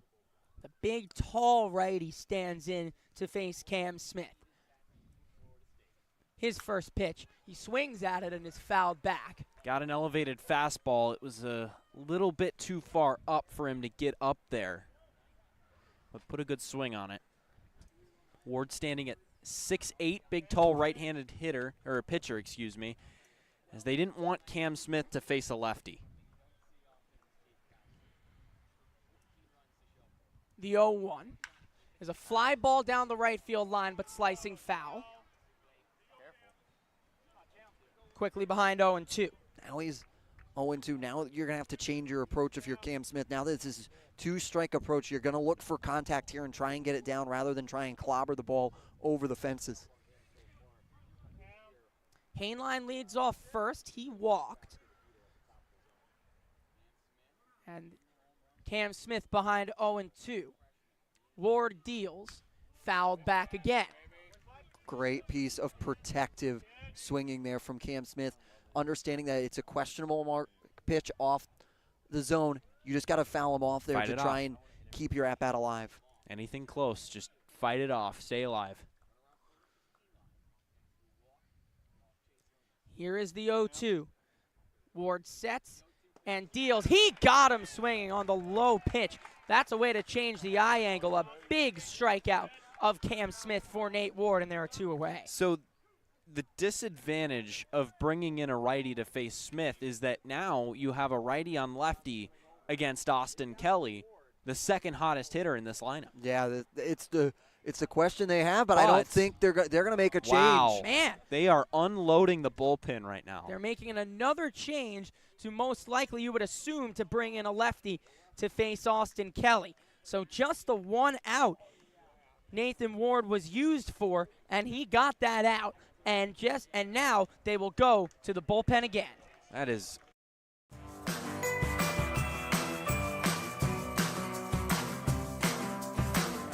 A brilliant idea starts at the source. Through innovative design, we're taking steps to create a better future. Now, the pure fresh taste of Dasani comes in a redesigned bottle, up to 30% made from plants, and as always, it's 100% recyclable. Plant bottle, designed to make a difference. This BBB seal is a badge of honor. It's a sign that this is a business you can trust.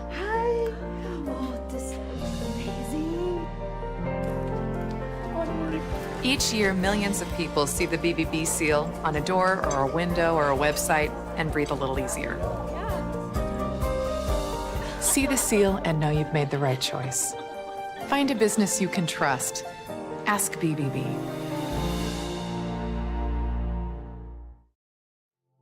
We all have obstacles, challenges at different points in life. I still push myself every single day, and the harder I push myself, the more I find myself drawn to wearing UFOs.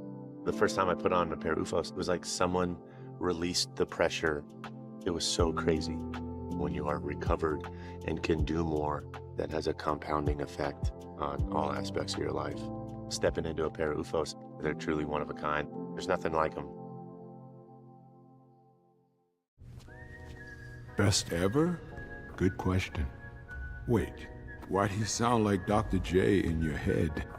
I've always sounded like Dr. J in my head, which means Dr. J's outside voice sounds like... My inside voice? Which Coke? The doc would know. He got the world to call him doctor without going to med school. There's only one best ever.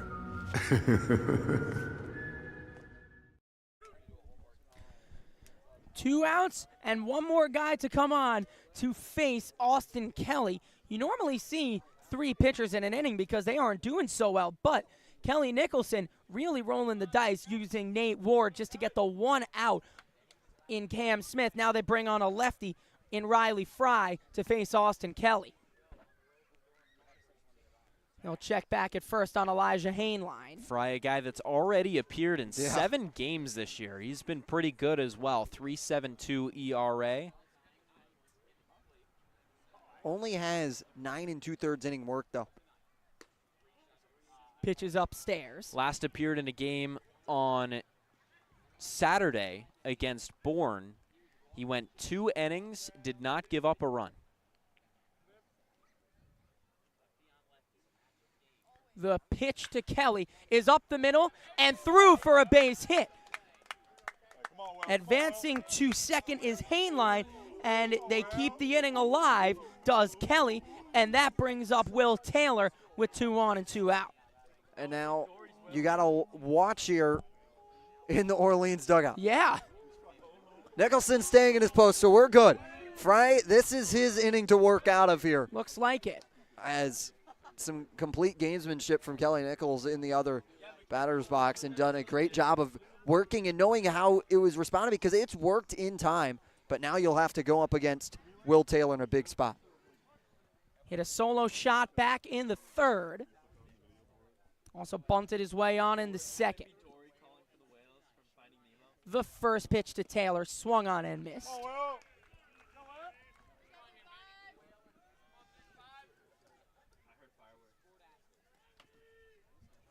Will Taylor here just trying to keep this inning alive, batting 170 coming into today's game. The pitch to Taylor is a fly ball to left field. In comes King to make the play and end the inning and strand the runners. To the bottom of the 8th we go, 8-6 to the Firebirds. Diet Coke? Who are you, my mom? You should be so lucky. Because you know what moms do? Well, I suppose we should start with the whole giving you life thing. It seems like that should be enough. No? Okay. What about her ability to send shockwaves through the neighborhood without saying a word? Or whip up a ridiculous handmade costume that you forgot to tell her about. Not to make you happy, but because she had a reputation to uphold. She invented rideshare, called it carpool, and did it for free. She didn't need those dating apps either. You copied her jeans, her spin, her shoes, her scrunchie, and whether you realize it or not, her music. Why not? Oh, and she can win any argument in 4 words. Because I said so. Everything you're trying to do, she's already done it, did it better, and she did it with a Diet Coke in her hand. So, drink what your mama gave you.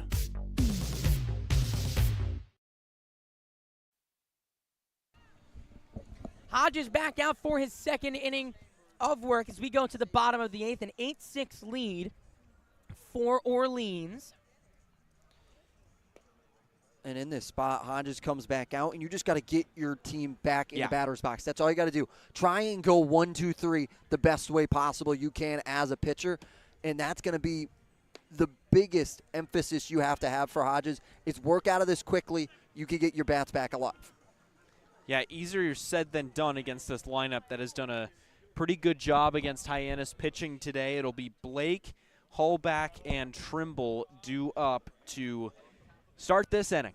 But he's going to be up against a lot of work as it's 25 hits combined for both teams coming into this bottom of the 8th. Blake, Hallbach, and Trimble were the same 3 that started last inning as the first pitch is taken low. They sent 9 hitters to the plate, scored 4 runs.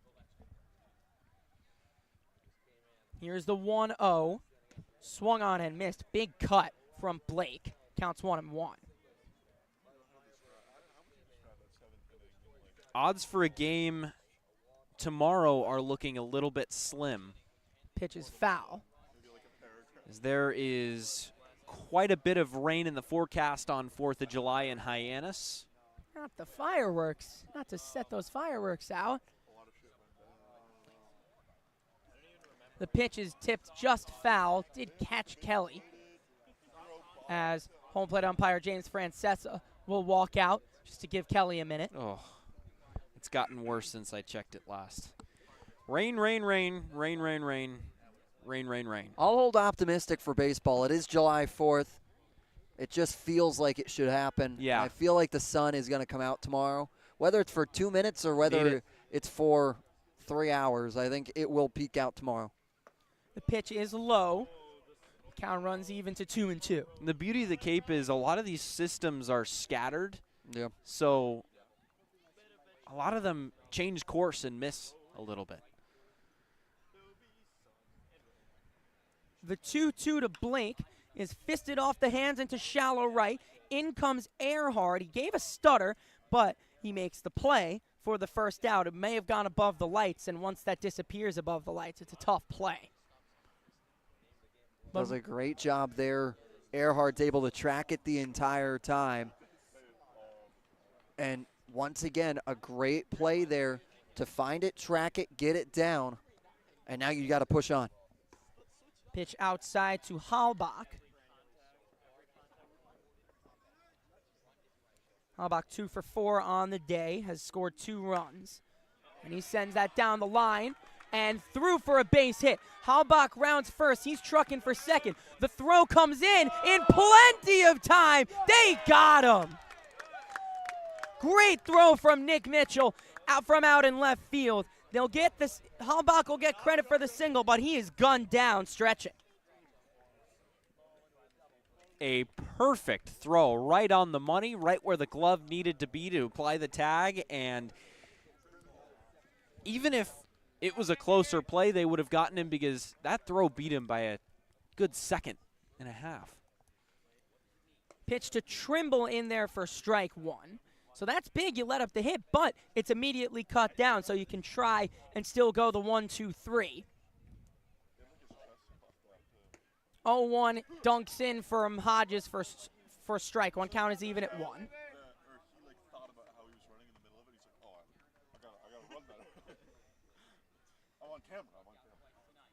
Pitch swung on and missed. Great pitch, and Parker applies the tag. So that's a really big 1-2-3 inning from Bradley Hodges. He gets those bats back into the Hyannis hands. To the top of the 9th we go. Last licks for Hyannis here in Orleans. That chip on the shoulder, that started at a very, very young age. People's expectations are they're cool, they're fun, but mine are bigger.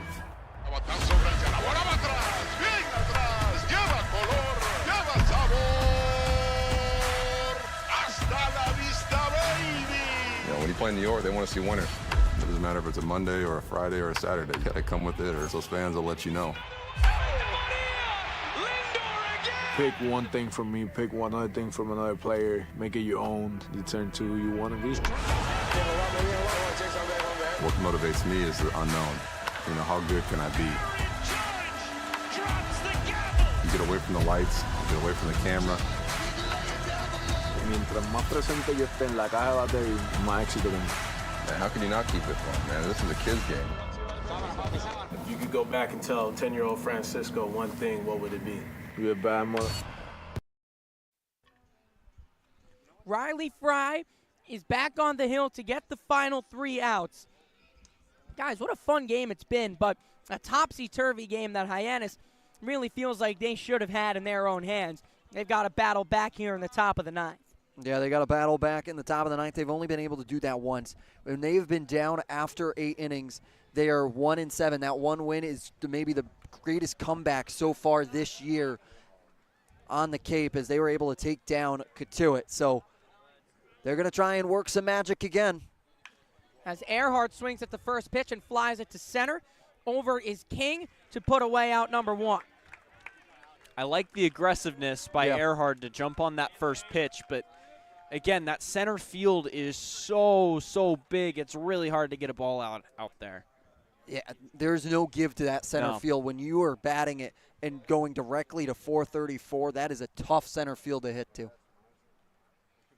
So 1 out here in the top of the 9th. Up steps Lane. First pitch in for ball one. And in these spots here, you just got to keep moving the line to the best of your ability. Swing and a miss, 1-1 the count on Lane. You wonder if Aaron Parker comes due up, and wonder if Brody Donay comes in as a pinch hitter as the pitch is low. Speaking of pinch hitters, it's Ethan Bates who comes out to hit for Eric Snow on deck. The hot hand on Donay's bat if he comes up, if Parker comes up, as the pitch to Snow is upstairs. So 3-1 the count on Lane with Bates due up. The 3-1 is tipped away, and the count runs full. Good job by Lane there just to protect himself and not go down looking at a strike there, trying to see if he can continue to make contact. Here's the payoff to Lane. Fouled back again. Great piece of hitting by Lane here. Comes into the tonight batting 205. Had a big double in the 7th that he was left stranded on. The full count pitch is upstairs, and that brings the tying run to the plate in the form of Ethan Bates. That is a great at-bat from Alex Lane. Get on base by any means necessary. And you'll have the pinch hitter, Bates. No pinch runner for Lane. His run doesn't mean a ton. It means something, obviously, but probably not a guy that you want to pinch run for. He is in the DH spot, so if they did want to bring some speed off the bench, they could, but they elect not to. Parker is due up next. He stands in the on-deck circle. Interesting they bring in Bates to face the lefty, but that's the decision they go with, and Brody Donay does step out. Time is called. Something's going on out in left field. Brody Donay has made his way out to the on-deck circle. A ball just came over the left field fence from a few kids playing catch. So I believe that was actually out of the Hyannis bullpen. Oh, was it the bullpen? Yeah, you're right. So Donay is due up next. The pitch to Bates at the letters for strike one.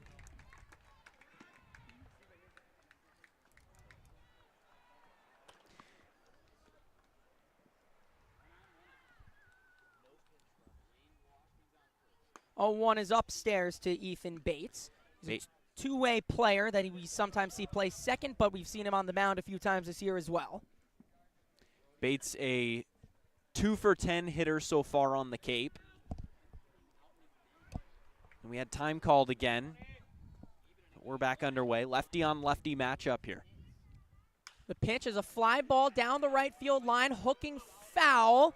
And Olmstead all the way out, does not make the play, but what an effort from him, diving with his back to home plate, nearly making an amazing basket catch. He gets a round of applause from the fans for his efforts, but it falls foul. He was putting his body on the line there for this Firebirds team, just a couple inches out of his reach there. Olmstead understanding how crucial that second out would be. So harmlessly foul, it falls. The count is now 1-2 on Bates. Fry's 1-2 is low, and the count runs even.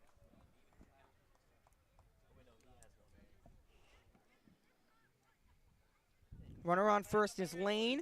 He works a walk. Bates represents the tying run at an 8-6 game here in the top of the ninth. He swings and misses. Bates goes down on strikes, and the game is now in the hands of Brody Donay as the Hawks are down to their final out. They go to the pinch hitter in Brody Donay. Really strong hitter as of late. He'll come in as a pinch hitter, and you just got to try and keep pushing the line down if you're Donay with 2 outs. Yeah, with 2 outs, this works out nicely if you're Hyannis. You need some power in the box. You need, at this point, to set yourself up to get it all in one swing. A righty on lefty matchup, it's perfect. And Donay is just going to stay in the game and play catcher. First pitch, he sees it low, and now that means the top of the order comes up should Donay reach, so that's also got to be in the back of Brody's mind. Here's the 1-0. Swing and a miss. He tipped it off of the mask of Hunter. Count as 1-1. Yeah, when you get in, you're in this situation for Donay, you're hoping for the big hit. This is the big hit that you want. You want to maybe look for that power swing. But if you have him on, their entire approach changes. But you got to focus on this one. The pitch is fouled away. Oh. Just missing it was Donay, and the Hawks down to their final strike. And notable right now, Nick Mitchell, a lefty, is on deck against the lefty Fry. 1-2 the count. Donay represents the tying run. 8-6 is the score. Riley Fry deals the 1-2. It's lined into center field, and that's a base hit. Rounding second is Lane. They go to third, and they will not send a throw to third. So the tying run is on base for Nick Mitchell. A really aggressive send, and King didn't want anything to do with it. So runners are on the corners with 2 outs for Nick Mitchell. He represents the go-ahead run in the box. Yeah, and in that situation, sending Lane to third is a big, big risk with not a lot of reward, but it works out nicely. And now we're going to get a pinch runner for Donay. It's Trey Lipsy, which begs the question, who's going to catch in the bottom of the inning? We could you could move Kelly down. to the plate. Kelly, yes. They'll probably move Kelly from first, and then we'll see who comes off the bench to play first base because should the bottom of the 9th happen.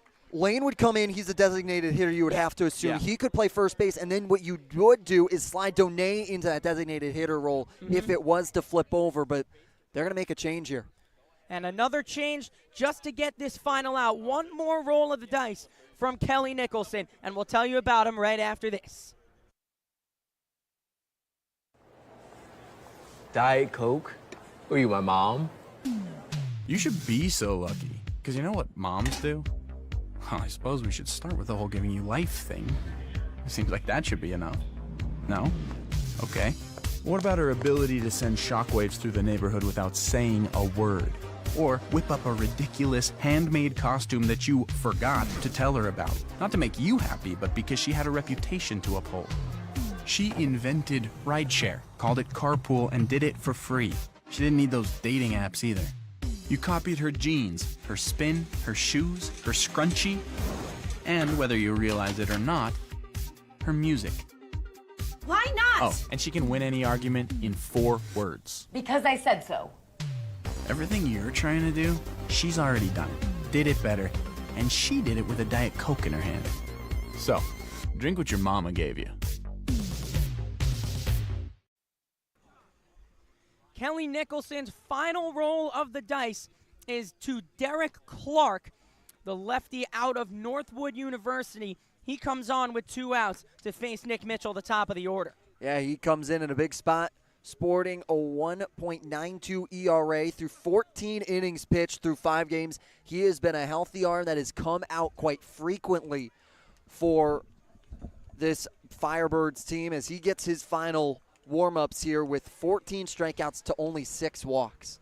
The 7th pitcher of the day for Orleans. This has been a game where they have unloaded the bullpen almost fully. Every available pitcher put on notice, and now we got some fans standing up. Here we have reached what may be the climax of this game. Hawks down to their final out. Brody Donay pinch hit for Aaron Parker. And he reached with a hard single up the middle.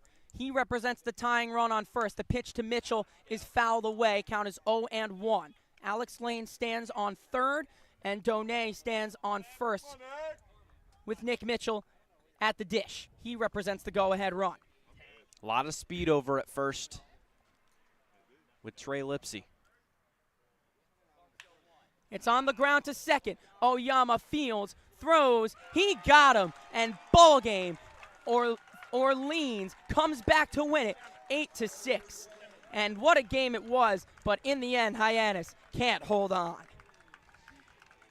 Yeah, the bats were working today for Hyannis, plating 6 runs on the day, but you have to imagine they left a couple of those on the board. A lot of stranded runners. 2 in the 9th makes it 11 unofficially on the game. And that big inning for Orleans in the bottom of the 7th is ultimately what did the Harbor Hawks down today. Yeah, in that situation, you just look at 1 inning.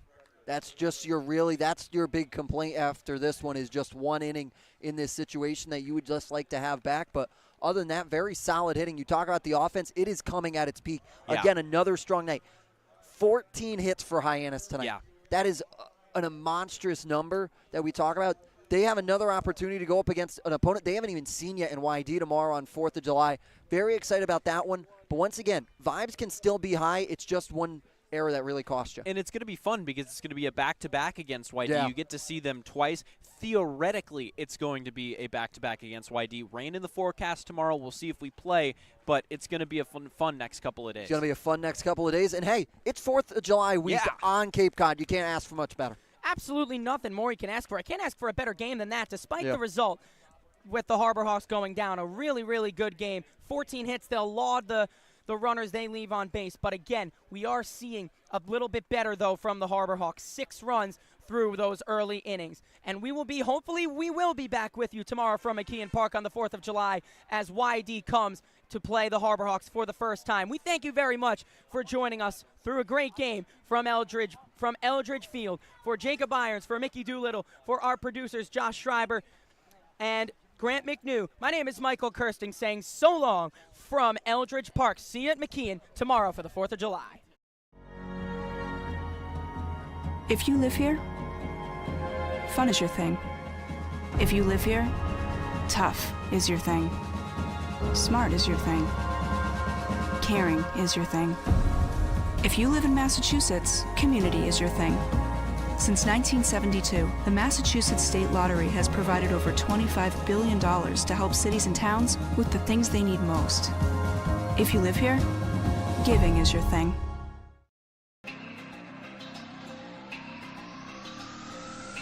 My family earns respect.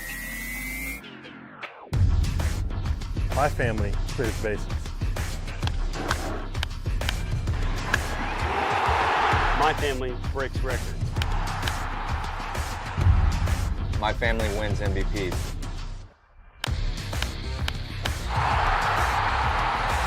My family gives everything. My family makes history. My family wins championships. There's no family. There's no family. There's no family. There's no family like my family. Join the fam. Join the fam. Join the fam.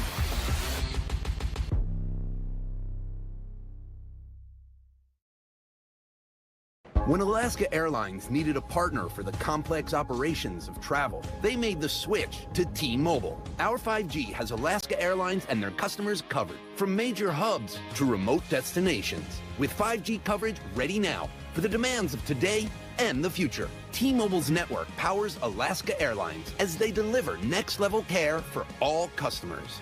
5G ready now. That's how unconventional thinking is better for business. Coke Zero is now Coke Zero Sugar, with great Coke taste. Some people were excited to hear the news, some were skeptical. So we're not going to have the star of the show you're watching come out and say, "You'll love it." No special jingle written by this week's hottest pop star. No famous internet celebs who happen to be holding the label just so. Okay, maybe just one little pour shot. The only thing that will make you believe Coke Zero Sugar has great Coke taste is trying it yourself. Ice cold Coke Zero Sugar. Try one today.